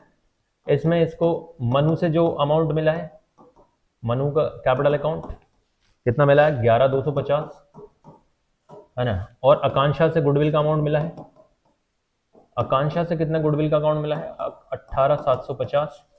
और जनरल रिजर्व में भी इसको हिस्सा मिलेगा जो कि 30,000 का था। 30,000 का 20% कितना मिल जाएगा? 6,000, है ना। इतना ही था। आप एक बार फिर से क्वेश्चन चेक कर सकते हैं। ये था इनके पास जनरल रिजर्व में बैलेंस शीट में 30,000 का रिजर्व था। इसके अलावा गुडविल का वैल्यूएशन हमने कर लिया है। बस अब आपको अमाउंट कैलकुलेट करके यहाँ पे दिखा देना है। ये कहाँ चला जाएगा? To Kanu's loan account. ठीक है, कनू के लोन अकाउंट में कितना अमाउंट चला जाएगा? 1,30,000, 1,36,000, 1,36,000। That's your answer. 1,36,000 रुपए कनू के कैपिटल अकाउंट में हमने ट्रांसफर कर दिया है, लोन अकाउंट में। ठीक है, कनू रिटायर हुई है, तो कनू के लोन अकाउंट में क्या क्या जाना था? उसका कैपिटल का बैलेंस, उसके हिस्से का गुडविल और उसके हिस्से का रिजर्व। रिवॉल्यूशन वगैरह होता तो वो भी आता, बट यहाँ पर ऐसा कुछ हुआ नहीं है। ये आपका क्वेश्चन कंप्लीट होता है। आगे बढ़ते हैं हम क्वेश्चन नंबर 21 की तरफ। क्वेश्चन नंबर 21, ए तथा बी जो लाभों को 2:1 के रेशियो में बांटते हैं तथा 31 मार्च 2000 को उनकी बैलेंस शीट दे रखी है। बैंक ओडी है, रिजर्व फंड है, क्रेडिटर्स हैं। बहुत बढ़िया। क्या तो हरियाणा में इंग्लिश को मतलब क्रेडिटर्स को लेनदार बोलते हैं, उन्होंने एज इट इज ही मारा है। ठीक है, जैसे गूगल से कन्वर्ट किया हो। 1 अप्रैल 2022 को उन्होंने सी को साझेदारी में सम्मिलित किया, यानी कि एडमिशन ऑफ पार्टनर का क्वेश्चन है। नया लाभ अनुपात यहाँ पे दे दिया है 3:1 का रेशियो होगा, यानी कि नया रेशियो दे दिया है, तो आप सैक्रिफाइसिंग रेशियो निकालोगे यहाँ पर। निम्नलिखित समायोजन के बाद सी फर्म में अपने हिस्से के अनुसार पूंजी लाता है, यानी कैपिटल भी एडजस्ट करनी है। अच्छा क्वेश्चन है। एंड सी 10,000 रुपए की ख्याति अपने हिस्से के लिए नगद लाता है, ये भी लिख दिया। यहाँ पर संदिग्ध ऋणों का आयोजन 2,000 रुपए घटाना है। एक पुराना टाइपराइटर जिसका मूल्य 2,600 रुपए था, ये पुस्तकों में नहीं लिखा था, यानी कि अनरिकॉर्डेड एसेट है, अब लिख लेंगे, बढ़ जाएगी। एक कस्ब यानी कि पेटेंट होता है, पेटेंट का मूल्य 0 है, यानी पेटेंट वैल्यूलेस हो गया है। इंग्लिश में भी दे रखा है, लेनदारों से 2% की छूट मिलने की संभावना, यानी कि प्रोविजन बनाएंगे इसके लिए। तो ये आप देख सकते हैं यहाँ पर ये बैलेंस शीट दे रखी है, मेनली एडजस्टमेंट है। मैं एक बार इंग्लिश मीडियम के स्टूडेंट्स के लिए इंग्लिश में पढ़ देता हूँ कि C bring cash for his goodwill, 10,000 rupees goodwill के लिए लेकर आ रहा है। The provision for the doubtful debts to be reduce by, reduce हो रहा है, यानी 2,000 रुपए का हमारा फायदा हो रहा है। देयर इज अ नो, एक ओल्ड टाइपराइटर है 2600 का, जो कि अभी तक नहीं लिखा था, अब लिख लेंगे। And the value of the patents is 0 and there is a possibility to getting a discount of 2% from creditors। जो पॉसिबिलिटी होती है जब कुछ सर्टेन नहीं है तो उसके लिए प्रोविजन बनाए जाते हैं। प्रोविजन लाइबिलिटीज के लिए भी हो सकते हैं, एसेट्स के लिए भी हो सकते हैं। तो सबसे पहले हम यहाँ पे रिवॉल्यूशन अकाउंट बनाते हैं। अच्छा, बनाने के लिए क्या क्या पूछा है? बनाने के लिए बोला क्या क्या है? भाई साहब बोला तो कुछ भी नहीं है।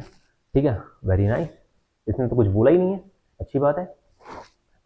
वेरी गुड, हिंदी में तो कुछ बोला होगा आप लोगों ने। पुनर्मूल्यांकन खाता, पूंजी खाते तो नहीं परम का चिट्टा। ठीक है, मतलब पेपर बनाते टाइम हरियाणा वालों ने मतलब दिलेरी दिखाई है कि हमारा मन जैसा बनाना हो बना देंगे। एग्जाम बोर्ड का एग्जाम थोड़ी ना। ठीक है, अरे लेकिन यार ठीक है, थोड़ा जो काम करते हो उसको अच्छे से तो करो, क्या ही चला जाएगा, तुम्हारा बच्चों का भला हो जाएगा। ठीक है, तो बच्चों के फेवर में मैं ये पॉइंट बोल रहा हूँ, ठीक है। मुझे हरियाणा वालों से कोई शिकायत नहीं है। मैं फर्स्ट टाइम हरियाणा बोर्ड के लिए पेपर बना रहा हूँ स्टूडेंट की डिमांड पे। एक स्टूडेंट जिसने बोला कि सर हमारा पेपर का सैम्पल पेपर को सॉल्व कर दीजिए, और किसी भी, मैंने देखा कि किसी भी टीचर ने उसके ऊपर, किसी भी यूट्यूबर ने उसके ऊपर वीडियो नहीं बनाया था आपके सैम्पल पेपर के लिए। तो मैंने कहा ठीक है, एक बार बना के देखते हैं, स्टूडेंट की डिमांड पे ही थी। तो भैया ये रिवोल्यूशन अकाउंट होता है, आपको पता है, नॉमिनल अकाउंट है। यहाँ पे पर्टिकुलर, यहाँ पर अमाउंट, यहाँ पे पर्टिकुलर, यहाँ पर अमाउंट, ठीक है। तो सबसे पहले तो हमारा यहाँ पर आप फर्स्ट आइटम को हम लेते हैं वन बाय वन, इंग्लिश को हम कंसिडर करते हैं। सी ब्रिंग इन कैश, वैसे तो इस बार पहली बार ऐसा हो रहा है, इंग्लिश में गलती, हिंदी में ठीक है ना। C bring in cash for his share of goodwill 10,000, इसकी जरूरत नहीं है। The provision for the doubtful debts to be reduce by 2,000, तो 2,000 रुपीज का प्रोविजन फॉर डीडी 2,000 रुपए से कम हो जाएगा। इसके बाद पेटेंट्स वैल्यू लेस हो गए हैं, तो वो हमारा नुकसान हो गया है। पेटेंट्स कितने के थे वो देखना पड़ेगा अपने को। पेटेंट्स वैल्यू लेस, और 2600 रुपए का टाइपराइटर पहले लिख लेते हैं। एक टाइपराइटर हमारे पास है भैया, जो कि अब ठीक है, टाइपराइटर 2600 रुपए जो पहले नहीं था, अब हमने उसको कंसिडर कर लिया। और एक प्रोविजन भी बना रहे हैं, provision for discount on debtor, discount on creditor. Sir ये दोनों एक साइड कैसे आ गए भैया, ये कम हो रहा है और ये बढ़ रहा है, इसलिए एक साइड, ठीक है। तो यहां पर अगर आप ध्यान से देखेंगे तो आपके पास क्रेडिटर कितने हैं, जरा हम एक बार चेक कर लेते हैं। क्रेडिटर्स थे कितने के, 20,000 के। तो 20,000 का 2% 400 रुपए होता है। 20,000 का 2%, ओहो, 20,000 का 2% कितना होता है, 400 रुपए यहाँ पे लिख देंगे। पेटेंट्स वैल्यू लेस हो चुके हैं। पेटेंट्स थे कितने के, तो ज्यादा नहीं थे, ऊपर नीचे हो गया है, ठीक है। वैल्यूज को थोड़ा ध्यान से देखिएगा, वैल्यूज थोड़ी गड़बड़ लिखी, हिंदी में देख लेते हैं एक बार, ठीक है। वैसे तो दिख गया है, अरे सब कुछ ही गड़बड़ है, ठीक है। सबसे लास्ट वैल्यू सेकंड 33,600, ठीक है। तो 33,600 का पेटेंट्स हमारा क्या हो चुका है, वैल्यू लेस हो चुका है, इसकी कोई वैल्यू नहीं है, ठीक है। इतनी ही चीजें थी हमारी रिवोल्यूशन अकाउंट में जो आ सकती थी, ठीक है। फिर एक बार हम चेक कर लेते हैं कुछ छूटा तो नहीं है, ठीक है। पेटेंट से ये सब था, ठीक है। अब ऐसा क्वेश्चन, गड़बड़ क्वेश्चन बना दिया है, तो हमने ये वाला पॉइंट भी कवर कर लिया, ठीक है। ये वाला पॉइंट भी कवर कर लिया, ये कर लिया, 4 आइटम थे, चारों हमने रिकॉर्ड कर लिया। अच्छा, सबसे पहले हम प्रॉफिट एंड लॉस कैलकुलेट कर लेते हैं। वैसे तो इसमें लॉस ही आ रहा है, कितना आ रहा है 33,600। 33,600 में से आपका कितना माइनस हो जाएगा, ये हो गया 2 2 4 5, ठीक है। तो 33,600 माइनस 5,000, ये 28,600 का हमारा लॉस आ जाएगा। 28,600 के लॉस को कहाँ पे बांट देंगे, partners capital account, old partners के कैपिटल अकाउंट में बांट देंगे। ओल्ड पार्टनर्स के नाम क्या क्या है, एक बार चेक कर लेते हैं। ओल्ड, अरे यार, ओल्ड पार्टनर्स के नाम ए और बी है, ठीक है। ए और बी के बीच रेशियो में, ए और बी, इनका ओल्ड रेशियो क्या है, 2:1, ठीक है। तो 28,600 का 2/3 और इसी का 1/3, तो डिवाइड करते हैं अपन 3 से, तो ये आएगा 9,533, ठीक है। और मल्टीप्लाई विथ 2 कर लेंगे तो आ जाएगा 19,19,067, ठीक है।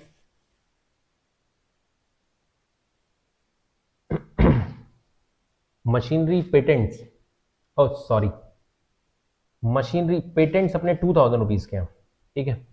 वही मैं सोचूं कि कुछ गड़बड़ लग रहा है मुझे, क्योंकि जब आंसर मैंने चेक किया तो मुझे समझ में आया कि इतने खतरनाक आंसर तो इसके नहीं आने चाहिए। सिंपल सा क्वेश्चन है, ठीक है। पेटेंट जो है वो हमारा 2,000 रुपीज़ का है। भाई क्वेश्चन गड़बड़ करोगे तो दिक्कत तो होगी। तो इधर का आया आपका 5,000 रुपीज़, ठीक है। इधर का आया आपका 5,000 रुपीज़, और इधर 5 में से ये 3,000 का जो है वो प्रॉफिट हो गया टू पार्टनर्स कैपिटल अकाउंट। ए और बी में बांट देंगे। 3,000 का 2/3, 2/3 2,000, और 1/3 कितना हो जाएगा 1,000, ठीक है। ये हो गया आपका 5,000, डन। रिवोल्यूशन अकाउंट डन हो गया। अब हम बनाते हैं पार्टनर्स कैपिटल अकाउंट। कभी कभी जो है ना,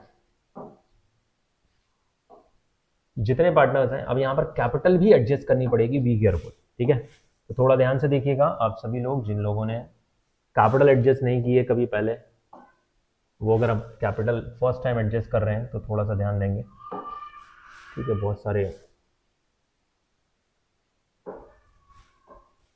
ओहो,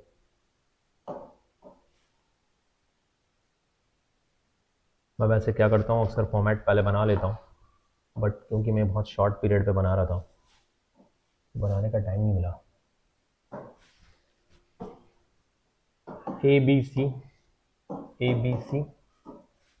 पर्टिकुलर, ठीक है। बच्चे बोलते हैं ना फॉर्मेट बनाने में बहुत टाइम लगता है, अरे आपको प्रैक्टिस करनी पड़ेगी। पार्टनर्स कैपिटल अकाउंट, सबसे पहले इनके बैलेंसेस लिखेंगे, बाय बैलेंस BD, फिर रीवैल्यूएशन का प्रॉफिट लिखेंगे यहाँ पर जो अभी जस्ट मैंने लिखा है, फिर बाकी हम चीज़ें देखेंगे क्या क्या है। तो कैपिटल कितनी थी, 40,000 और 30,000 रुपये की कैपिटल थी। इसकी 40,000 और इसकी 30,000 रुपये की कैपिटल थी। रिवैल्यूएशन का प्रॉफिट अभी हमने निकाला है 2,000 और 1,000। इसके अलावा देखते हैं क्या कोई जनरल रिजर्व है। जनरल रिजर्व फंड भी था हमारे पास 12,000 रुपये का। 12,000 का रिजर्व फंड बढ़ जाएगा, रिजर्व फंड 12,000 का रिजर्व फंड को बांटेंगे तो 8,000 और 4,000 आ जाएगा 2:1 के रेशियो में। ठीक है, 2:1 में बांटा इसको। इसके बाद जो गुडविल लेकर आएगा वो 6,000 रुपये की। अब जरा ध्यान दीजिएगा आप, क्वेश्चन बहुत बड़ा होने वाला है क्योंकि नया रेशियो जो है वो चेंज हो गया है, 3:1 हो गया है। 3:1 अगर हो गया है तो हमको क्या कैलकुलेट करना पड़ेगा, गेनिंग और सेक्रीफाइसिंग रेशियो निकालना पड़ेगा। तो यहां पर मैं अपनी पिछली वाली स्लाइड में, क्या हो क्या रहा है, चल क्या रहा है भाई, मतलब हो क्या रहा है मुझे तो नहीं समझ में आ रहा है। इतने सारे PPTs ऐड हो गए हैं।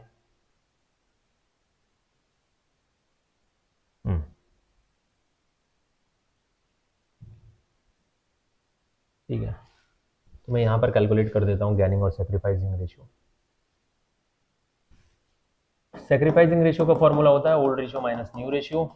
तो ए का ओल्ड रेशियो था 2/3, नया रेशियो है 3/6, हमने एलसीएम लिया तो हो गया 6। 4 - 3 = 1/6। बी के रेशियो की बात करें तो 1/3 इसका ओल्ड रेशियो था, 2/6 इसका नया रेशियो है। इसका फिलहाल में देखेंगे आप तो कुछ भी नहीं होने वाला, 2 - 2 0/6।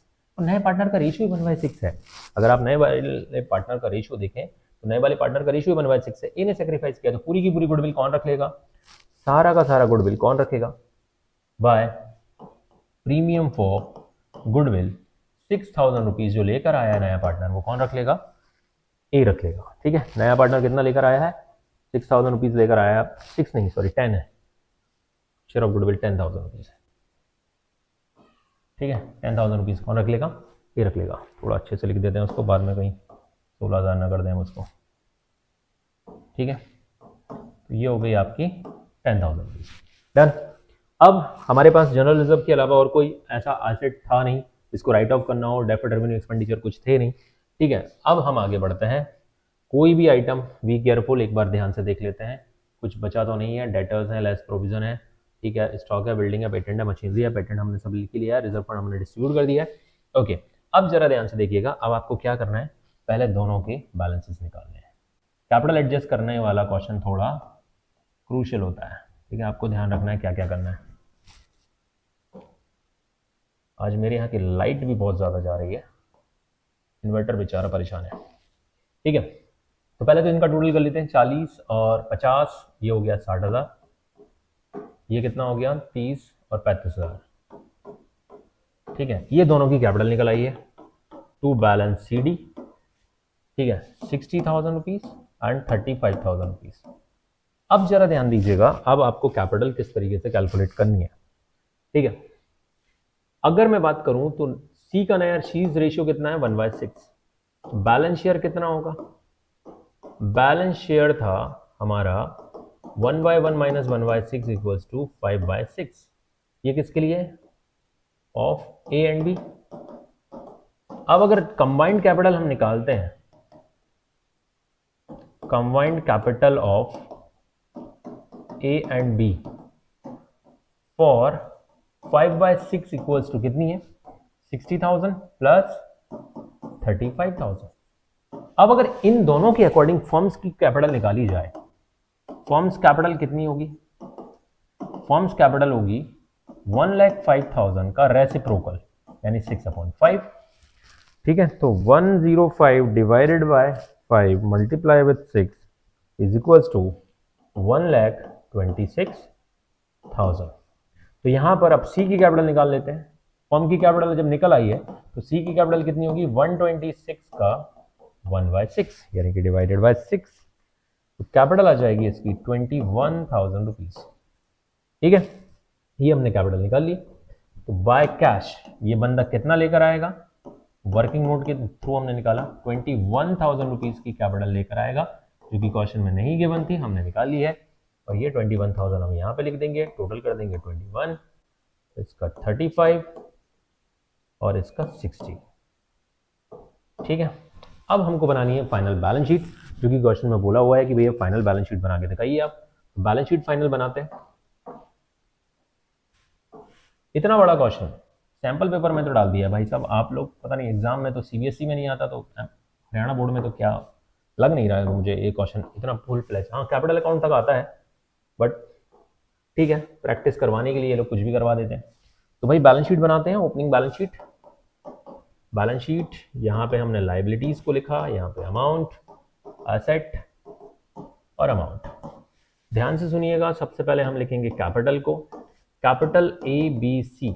अभी हमने निकाला है 60,000, 30,000, 21,000 और टोटल हो गया 126,000, तीनों का कैपिटल। क्रेडिटर्स के ऊपर हमने प्रोविजन बना दिया इस बार। 20,000 के क्रेडिटर थे, इसके लिए हमने एक प्रोविजन बनाया, प्रोविजन फॉर डिस्काउंट 400 रुपए का डिस्काउंट हो जाएगा, तो 19,600 रुपए ये बचेंगे। अब हमारे पास देख लेते हैं कोई और लाइबिलिटीज तो नहीं है। नहीं भाई, तुमको नहीं खोलना है, बंद हो जाओ, बंद हो जाओ। ठीक है, कितना रिजर्व, अब बैंक ओडी तो अभी हम देखेंगे, बैंक ओडी हमारा पॉजिटिव हो जाएगा क्योंकि पैसा लेकर आया सामने वाला। रिजर्व फंड कितना था, ये हमने डिस्ट्रीब्यूट कर दिया, इधर और कुछ है नहीं। ठीक है, अब हमारे डेटर्स का हमारा जो प्रोविजन था वो पहले कितने का था, 3600 का था, 40,000 पे 3600। अच्छा, इसीलिए इनका क्वेश्चन गड़बड़ हुआ है, इन लोगों ने वो 40,000 के डेटर थे, प्रोविजन जो है हमारा पहले 3600 का था, अब उसको कम कर दिया है 2,000 से, तो प्रोविजन हो जाएगा 1,600 रुपए का। तो अब हमारे पास 38,400 रुपीज के डेटर बचेंगे। पेटेंट्स तो वैल्यूलेस हो चुके हैं। स्टॉक हमारे पास, स्टॉक में कोई बढ़ोतरी नहीं हुई, कुछ कम नहीं हुआ है, तो स्टॉक को एज इट इज हम 20,000 का लिखेंगे।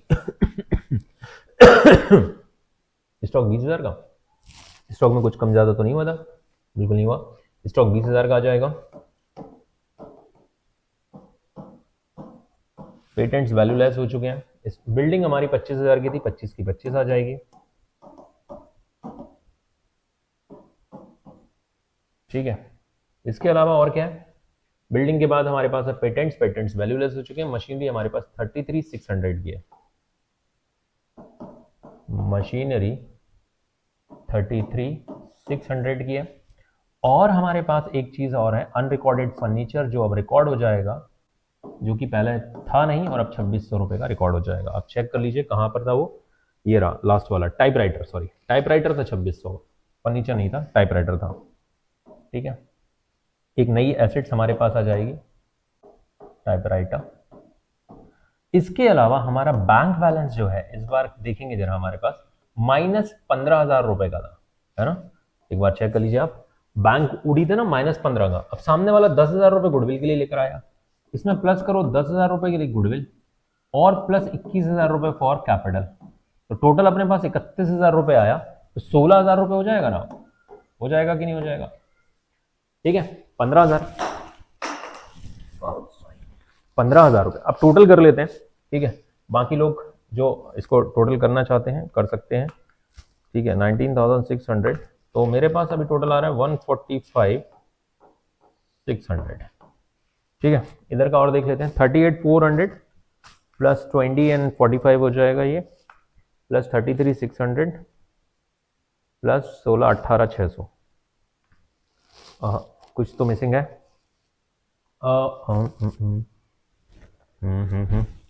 क्या मिसिंग है, क्या मिसिंग है, एक बार चेक करते हैं।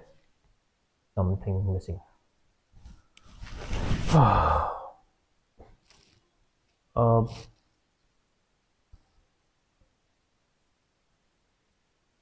क्या मिसिंग है,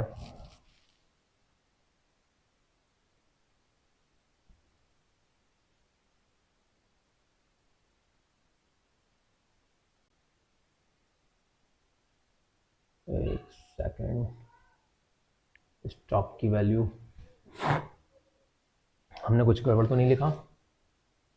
डेटर 40,000 की थी ना, 33,600, बैंक ओडी 31,000 माइनस 15,000, 16,000 ही आएगा, plus 2600 plus 33,600 plus 25 45 plus 38,400।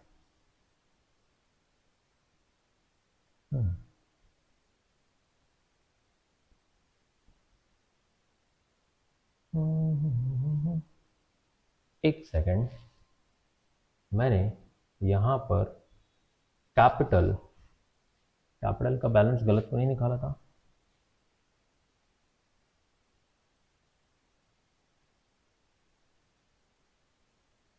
Thirty five थी पहली चीज, तो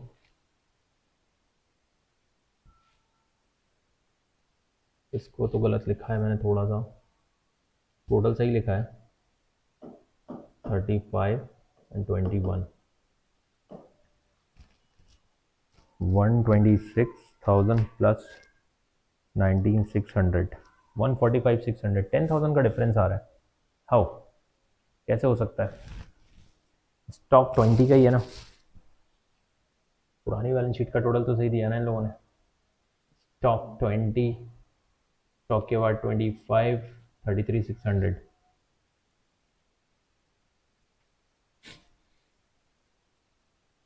सी 10,000 रुपये क्या थी अपने हिस्से के लिए नगद लाता है। एक सेकेंड,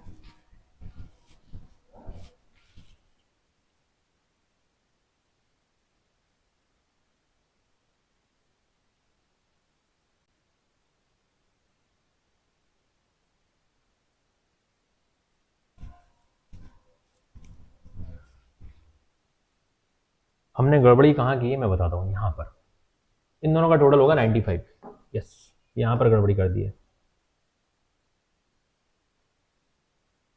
ठीक है, टोटल हो रहा था 95। ठीक है, ये गलतियाँ अक्सर होती हैं जल्दीबाजी में। डिवाइडेड 5 इंटू 6 करेंगे तो 1,14,000 आएगा। ये सीधा सीधा आपने यहाँ पर ज़्यादा लिख दिया, और यहाँ पर अब 1,14,000 का 1/6 तो कितना हो जाएगा? 19,000। ठीक है, तो यहाँ पर हमारा जो कैपिटल अकाउंट है, capital account, partners capital account, यहाँ पर और यहाँ पर आप कितना मेंशन करोगे? ओहो, फिर वही चीज़ लिख रहा हूँ मैं, 19,000, 19,000, 19,000, 19,000। ठीक है, ये हो गया, ये रिवोल्यूशन अकाउंट हो गया। अरे यार, इसको भी ना, ये पागल हो गया है। तो यहाँ पर हमने जो कैपिटल निकाली है वो है हमारी 19,000, आज 19,000 और ये भी 19,000। ठीक है, ये हमने कैपिटल निकाल लिया। सी का कैपिटल हो गया 19,000, इसको भी हमने कर दिया 19,000। अब हम आगे बढ़ते हैं। बैलेंस शीट में हमने जो वैल्यूज़ लिखी थी इसको थोड़ा ऑल्टर कर लेते हैं। बैलेंस शीट में वैल्यू हो जाएगी हमारा 1,14,000, यही डिफरेंस आ रहा था।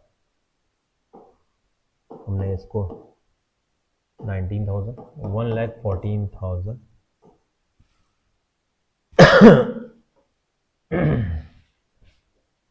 टोटल करके देखते हैं कितना आ रहा है। 1,14,000 प्लस 19,600, यस, 1,33,000।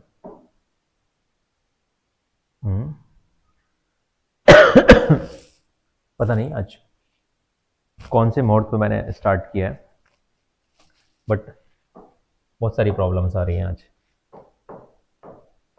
आज संडे का दिन है और ठीक है, ओके, डन। तो ये माँ सरस्वती, आज हो क्या रहा है?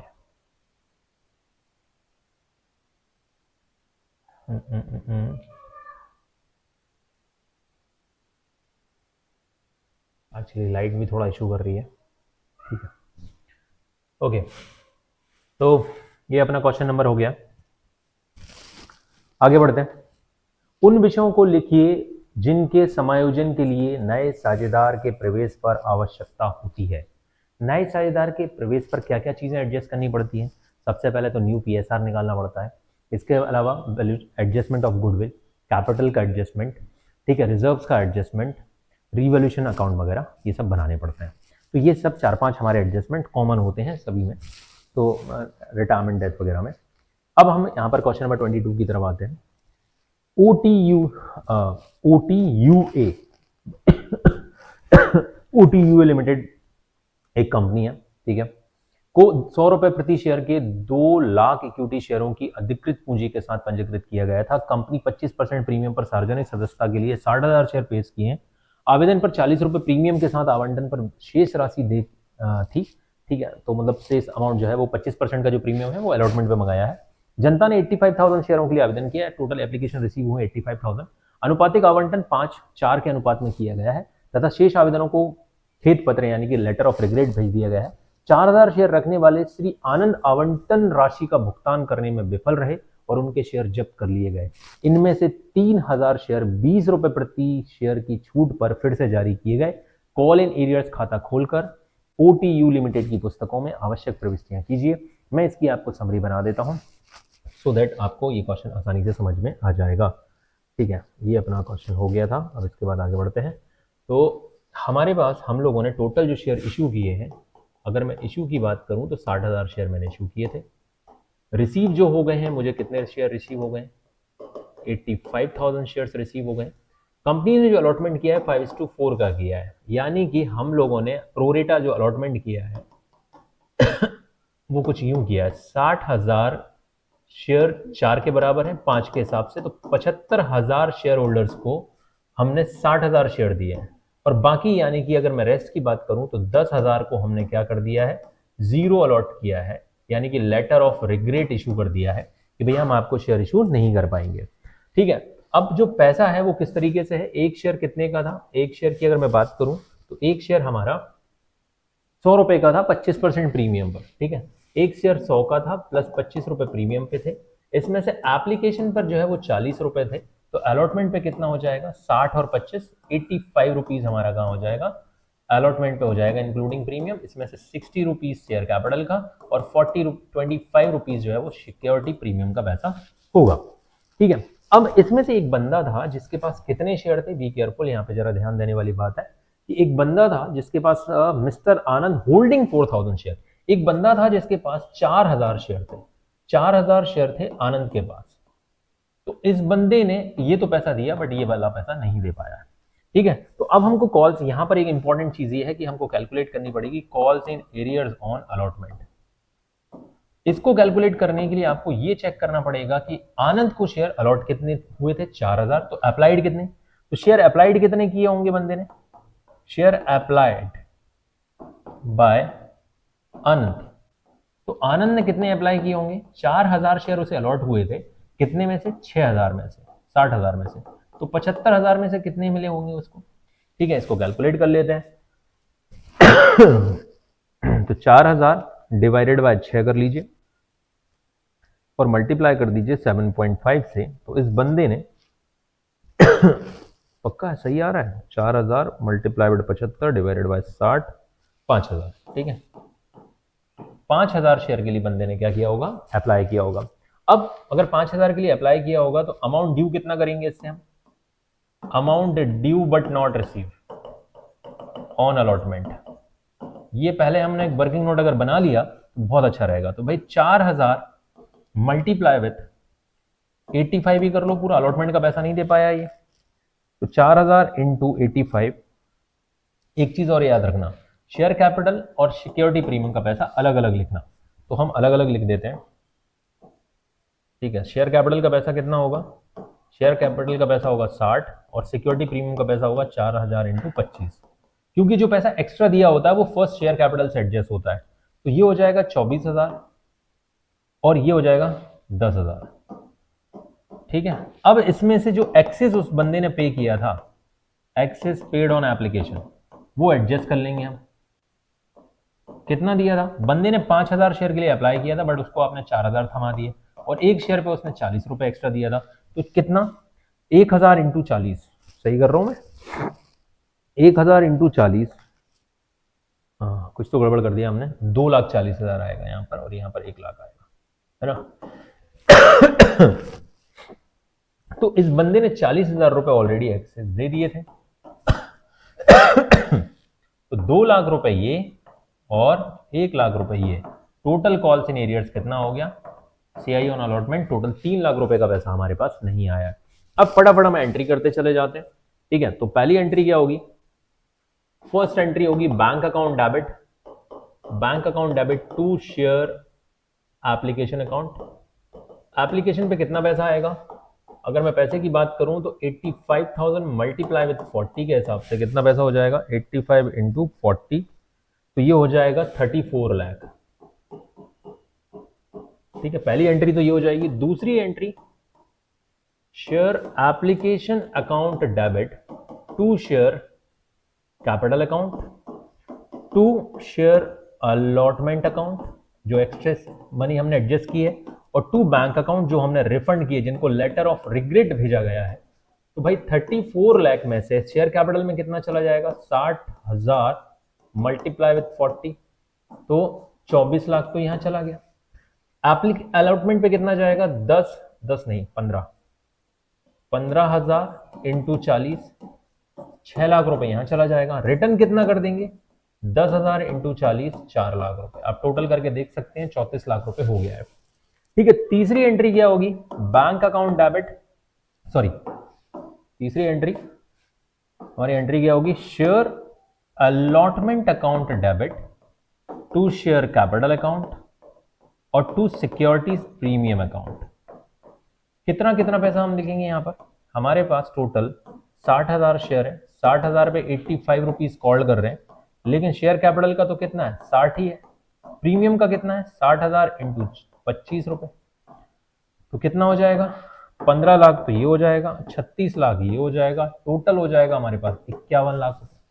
अब हमारे पास पैसा कितना नहीं आया है? क्वेश्चन में बोला है calls in arrears account open करिएगा, तो हम calls in arrears account open करने के साथ एंट्री कर लेते हैं। तो bank account debit, calls in arrears account debit and to share allotment account. कितना? मेरे पास टोटल पैसा आना था 51 लाख रुपए। बंदे ने कितना नहीं दिया ये हम वर्किंग नोट में निकाल चुके हैं। कितना नहीं दिया बंदे ने पैसा? बंदे ने पैसा नहीं दिया है 3 लाख रुपए। ठीक है, 3 लाख रुपए बंदे ने पैसा नहीं दिया है, तो टोटल 48 लाख रुपीज हमारे पास आ जाएगा। और क्वेश्चन में क्या बोला था? Pass the necessary entries in the books of auto limited opening calls in arrears account. ठीक है, अब हमने इसके शेयर फेल्ड की allotment money and his share were forfeited. Out of these 3,000 share were reissued at a discount of 40%। अब हम इनको reissue भी करेंगे। रीइश्यू करने के लिए भी आपको एंट्रीज करनी पड़ेंगी। तो सबसे पहले अब पांचवी एंट्री हम शेयर कैपिटल अकाउंट डेबिट। इस बंदे ने पैसा नहीं दिया है, याद रखना सिक्योरिटी प्रीमियम का पैसा भी नहीं दिया है, तो सिक्योरिटी प्रीमियम अकाउंट भी क्या करेंगे? डेबिट करेंगे। कितने से डेबिट करेंगे?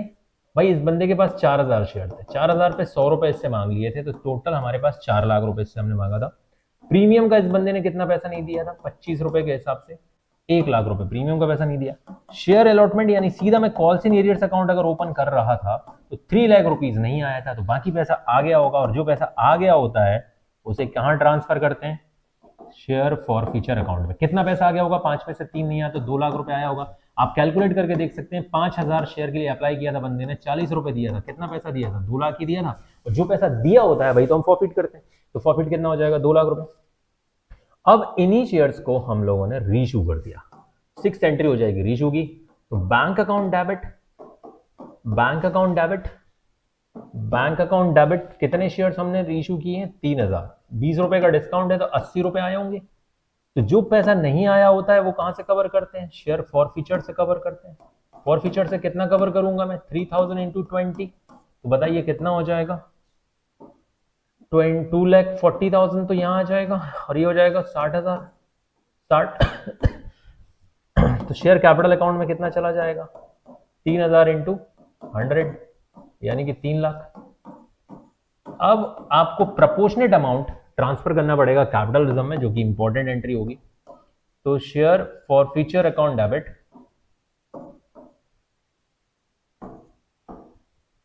Share forfeiture account debit to capital reserve. इस एंट्री में कितना अमाउंट में भेजूंगा, जरा ध्यान दीजिएगा आप। टोटल आपका कितना पैसा फॉरफिट किया था, टोटल आपने 2 लाख रुपए फॉरफिट किया था, तो प्रपोर्शनेट अमाउंट ट्रांसफर करना है कैपिटल रिजर्व में। कैपिटल रिजर्व में 2 लाख रुपए आपने फॉरफिट किए थे, कितने शेयर्स के, 4000 के। तो पहले तो आप क्या निकाल लीजिए, 4000 के प्रॉफिट किए थे, इसमें से आपने 3000 इशू कर दिए, तो 3000 का कितना होगा, 1,50,000। 1,50,000 में से आपने डिस्काउंट कितना दे दिया है, माइनस डिस्काउंट, डिस्काउंट दे दिया आपने कितना, 60,000 का, है ना, यस 60,000 का डिस्काउंट दे दिया है। तो 1,20,000 रुपए आप कहाँ पे ट्रांसफर कर दीजिए, कैपिटल रिजर्व में ट्रांसफर कर दीजिए, ठीक है। तो 1,20,000 कैपिटल रिजर्व में ट्रांसफर हो गया। यहाँ पे आपका क्वेश्चन खत्म होता है, ठीक है। तो ये रहा आपका क्वेश्चन। इसके बाद हम आगे बढ़ते हैं। ठीक है, अगर किसी ने ये वर्किंग नोट और ये सब नहीं नोट किया है तो बी केयरफुल, आप देख सकते हैं इसका, टेक द स्क्रीनशॉट आल्सो, ठीक है। आगे बढ़ते हैं अगले क्वेश्चन की तरफ। अंशों के अभिधान से क्या समझते हैं, what do you understand by the subscription of shares, जो शेयर सब्सक्राइब किए जाते हैं। एंड अति अभिधान और अल्प अभिधान क्या होता है, ओवर सब्सक्रिप्शन और अंडर सब्सक्रिप्शन क्या होता है। इसमें आपने अंतर पूछा है, डिफरेंस पूछा है। तो ओवर सब्सक्रिप्शन, जब कंपनी के पास 3 ऑप्शन होते हैं, कंपनी पूरा पैसा रिटर्न कर सकती है, एडजस्ट कर सकती है, और हाइब्रिड यानी कुछ रिजेक्ट और कुछ एडजस्ट कर सकती है। अल्प अभिधान में क्या होता है, आपको एक कंडीशन ध्यान रखनी होती है कि मिनिमम सब्सक्रिप्शन 90% होना चाहिए, यानी कम से कम जितने शेयर इशू किए उसका 90% शेयर्स सब्सक्राइब हो जाने चाहिए, लोगों ने खरीद लेने चाहिए। अगर लोग नहीं खरीदते हैं तो आपको पूरा का पूरा पैसा वापस करना पड़ेगा। अगर सपोज लोगों ने 80% शेयर खरीदे, आपने 10,000 इशू किए, लोगों ने 8,000 ही खरीदे, आपको पूरा पैसा रिटर्न करना होता है, ठीक है। आपको ये चीज ध्यान रखनी है। अब हम बढ़ते हैं पार्ट बी की तरफ। पार्ट बी क्या है हमारा, पार्ट बी में हमको जो शुरुआत के 1 मार्क्स के क्वेश्चन है, वित्तीय विवरणों से क्या आते हैं, आप जानते हैं what is mean by the financial statement, ठीक है। Financial statement include balance sheet, statement of P and L, position statement बोलते हैं अपना बैलेंस शीट को, statement of P and L को बोलते हैं परफॉर्मेंस या स्टेटमेंट ऑफ इनकम स्टेटमेंट या स्टेटमेंट ऑफ परफॉर्मेंस। दूसरा, निम्न में से कौन सी वित्तीय विवरणों की तीसरा होता है हमारा कैश फ्लो स्टेटमेंट। निम्न में से कौन सी वित्तीय विवरणों की सीमा नहीं है, व्यक्तिगत निर्णयों को प्रभावित करते हैं, गुणात्मक सूचना का अभाव, झूठे दिखावों से प्रभावित, लेखांकन तथ्य। तो भाई तो ये तो इसकी लिमिटेशन है ही नहीं, लेखांकन तथ्य यानी कि recorded fact is not the limitations of financial statement. तो आंसर आपका यहाँ पर क्या हो जाएगा, डी हो जाएगा। फिर आगे बढ़ते हैं हमारे पास, बैंक अधिविकर्ष में कमी को कौन सी क्रियाओं के अंतर्गत दिखाया जाता है। तो मैं यहाँ पर फटाक से लिख देता हूँ, फाइनेंशियल एक्टिविटी, ठीक है। कौन सी एक्टिविटी होती है, फाइनेंशियल एक्टिविटी होती है, वित्तीय क्रियाओं के अंतर्गत दिखाया जाता है। अगला हमारा क्वेश्चन रीजन असेसन, 1 मार्क्स के 3 क्वेश्चन मिलेंगे यहाँ पर। अंतिम स्टॉक में वृद्धि से लाभ बढ़ता है, यानी कि in increase in closing stock increase the profit, ठीक है। And increase in closing stock increase profit, ठीक है। आपने देखा होगा लास्ट ईयर आपने ट्रेडिंग पीएनएल बनाया होगा, तो ट्रेडिंग अकाउंट में क्लोजिंग स्टॉक क्रेडिट साइड आता है, और इनकम जब बढ़ेगी तो प्रॉफिट बढ़ेगा, बिल्कुल सही है। अंतिम स्टॉक में वृद्धि से बेचे गए माल की लागत की घटती है, और कॉस्ट ऑफ गुड्स सोल्ड का फॉर्मूला क्या होता है, opening stock plus purchase plus direct expenses minus closing stock. तो क्लोजिंग स्टॉक जितना ज्यादा होगा उतना कॉस्ट ऑफ गुड्स सोल्ड कम होगा, तो ये भी बिल्कुल सही है, यानी आंसर होगा हमारा फर्स्ट, ठीक है। तो दोनों सही है, both A and R and true, and R यानी कि reason is the correct explanation of statement A या असर्शन, ठीक है। तो आंसर होगा आपका ए, यानी तीनों के तीनों क्वेश्चंस हमारे इस एग्जाम में आए सैंपल पेपर में, तीनों के तीनों के आंसर ए है। ये गलत है, थोड़ा सा सैंपल पेपर को अच्छा करना चाहिए था, ये तो बच्चा तुक्का लगाने लग गया, ठीक है। एग्जाम में भी ऐसे ही सोचेगा। संचालन लाभ, ऑपरेटिंग प्रॉफिट, ग्रॉस प्रॉफिट में से क्या माइनस कर देते हैं कि ऑपरेटिंग प्रॉफिट आ जाता है, भाई साहब ऑपरेटिंग एक्सपेंसेस को माइनस कर देते हैं, ठीक है। ऑपरेटिंग एक्सपेंसेस को माइनस कर दो तो आपके पास ऑपरेटिंग प्रॉफिट आ जाएगा, ठीक है। ये भी 1 मार्क्स का क्वेश्चन था। वित्तीय विवरणों के कोई 2 उपयोग लिखिए, give any 2 uses of financial statement. भाई फाइनेंशियल स्टेटमेंट से फर्स्ट यूज तो हमारा यही होता है to ascertain the performance of the company, या इनकम स्टेटमेंट प्रॉफिट का पता चल जाता है। दूसरा, टू जज दी फाइनेंशियल पोजीशन, यानी कंपनी की एसेट्स और लायबिलिटीज के बारे में पता चल जाता है। इसके अलावा कैश एंड कैश इक्विवेलेंट में होने वाले चेंजेस का पता चल जाता है कैश फ्लो स्टेटमेंट से। तो ये हमारे यहाँ पर आंसर्स हो जाएंगे। क्वेश्चन नंबर 29 है, किसी फर्म की परिचालन से प्राप्त राजस्व, यानी कि द रेवेन्यू फ्रॉम ऑपरेशन, जो सेल्स होती है नेट सेल्स 6 लाख रुपए, it's inventory turnover ratio 3 times. If gross profit ratio 25%, calculate the opening inventory and closing inventory. The opening inventory is 25% of the closing inventory. तो जरा ध्यान से देखिएगा इस क्वेश्चन को, 29 नंबर के क्वेश्चन को जो हमको सॉल्व करना पड़ेगा। तो क्वेश्चन नंबर 29, आपका जो आरएफओ है वो 6 लाख रुपए का है, ठीक है, और क्या क्या इंफॉर्मेशन दे रखी है, और इन्वेंट्री टर्नओवर रेशियो 3 टाइम्स है। तो सबसे पहले मैं यहाँ पर इन्वेंट्री टर्नओवर रेशियो का फॉर्मूला लिखता हूँ। इन्वेंट्री टर्नओवर रेशियो का फॉर्मूला होता है cost of good sold upon average inventory. अब मेरे को अगर सीओजीएस निकालनी है तो सीओजीएस का फॉर्मूला होता है आरएफओ माइनस जीपी। अब क्वेश्चन में बोल रखा है कि जीपी कितना है, आप देख लीजिए, जीपी 25% है, यस, द ग्रॉस प्रॉफिट 25%। तो अगर जीपी 25% है और आरएफओ 6 लाख रुपए है, तो 6 लाख और 6 लाख का 25%, बताइए क्या हो जाएगा। तो 6 लाख रुपए में से अगर आपने 1.5 लाख कम कर लिया तो आपका कॉस्ट ऑफ गुड्स सोल्ड आ गया 4.5 लाख रुपए। अगर ये आपका फॉर्मूला होता है और इस फॉर्मूले में मैं वैल्यू पुट करता हूं तो ये 3 टाइम्स है, is equal to cost of goods sold 4,50,000 जो मैंने अभी निकाली है, अपॉन में एवरेज इन्वेंट्री आ जाएगी। अगर मैं एवरेज इन्वेंट्री की बात करूं तो एवरेज इन्वेंट्री अब कितनी हो जाएगी,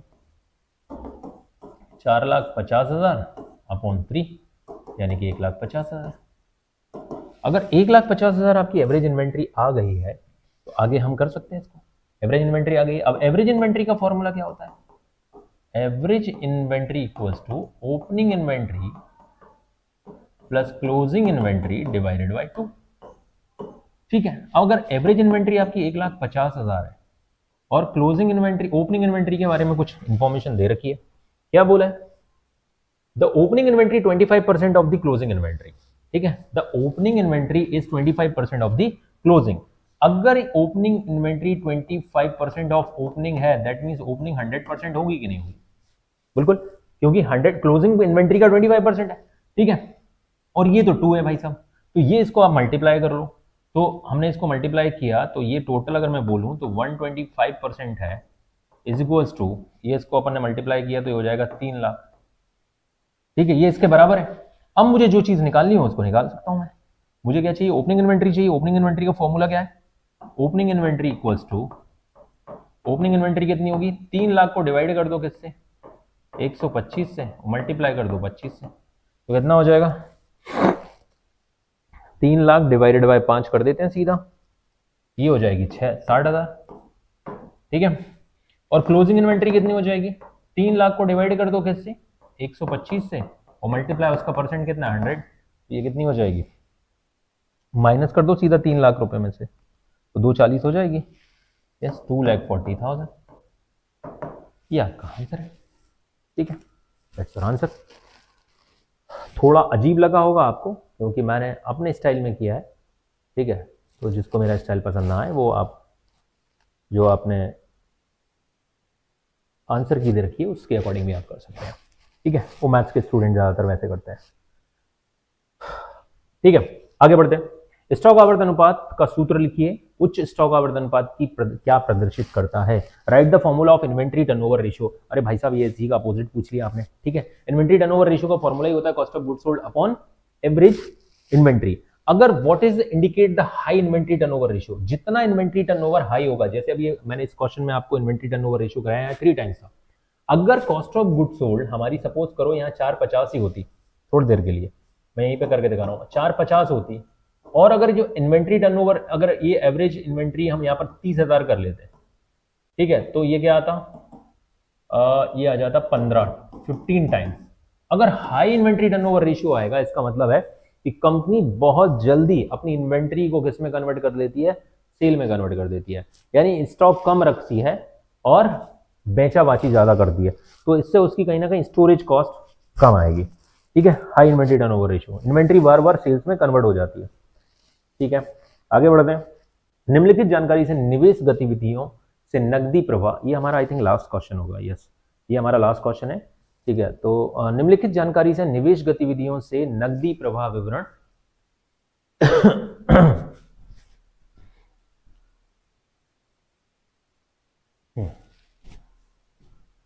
निम्नलिखित जानकारी से निवेश गतिविधियों से नकदी प्रवाह की मात्रा की गणना करिए। From the following information calculate the amount of cash flow from investing activity. आपके पास प्लांट एंड मशीनरी दे रखा है, नॉन करंट इन्वेस्टमेंट दे रखा है, लैंड एट कॉस्ट दे रखा है। ठीक है, अतिरिक्त जानकारी में हमारे पास क्या दे रखा है, प्लांट और मशीनरी पर लगाया गया मूल्यह्रास दे रखा है। 60,000 के बुक वैल्यू के प्लांट और मशीनरी को 40,000 रुपए में बेच दिया गया था, ये लॉस हो जाएगा। दूसरा, जमीन को 60,000 रुपए के लाभ पर बेचा गया। Depreciation charge on plant and machinery 50,000 है। Plant and machinery with the book value of 60,000 was sold for ₹40 and land was sold at a gain. अब आपको यहाँ पर दो अकाउंट बना लेने हैं, एक तो लैंड अकाउंट बना लेना है और एक मशीनरी अकाउंट बना लेना है। दो अकाउंट हम यहाँ पर बना लेंगे। तो यहाँ पर छोटे छोटे दो अकाउंट बना लेते हैं।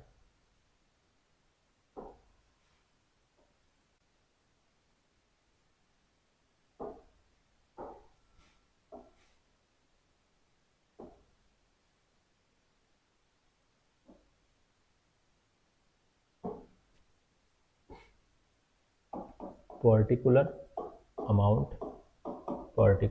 अमाउंट, ठीक है।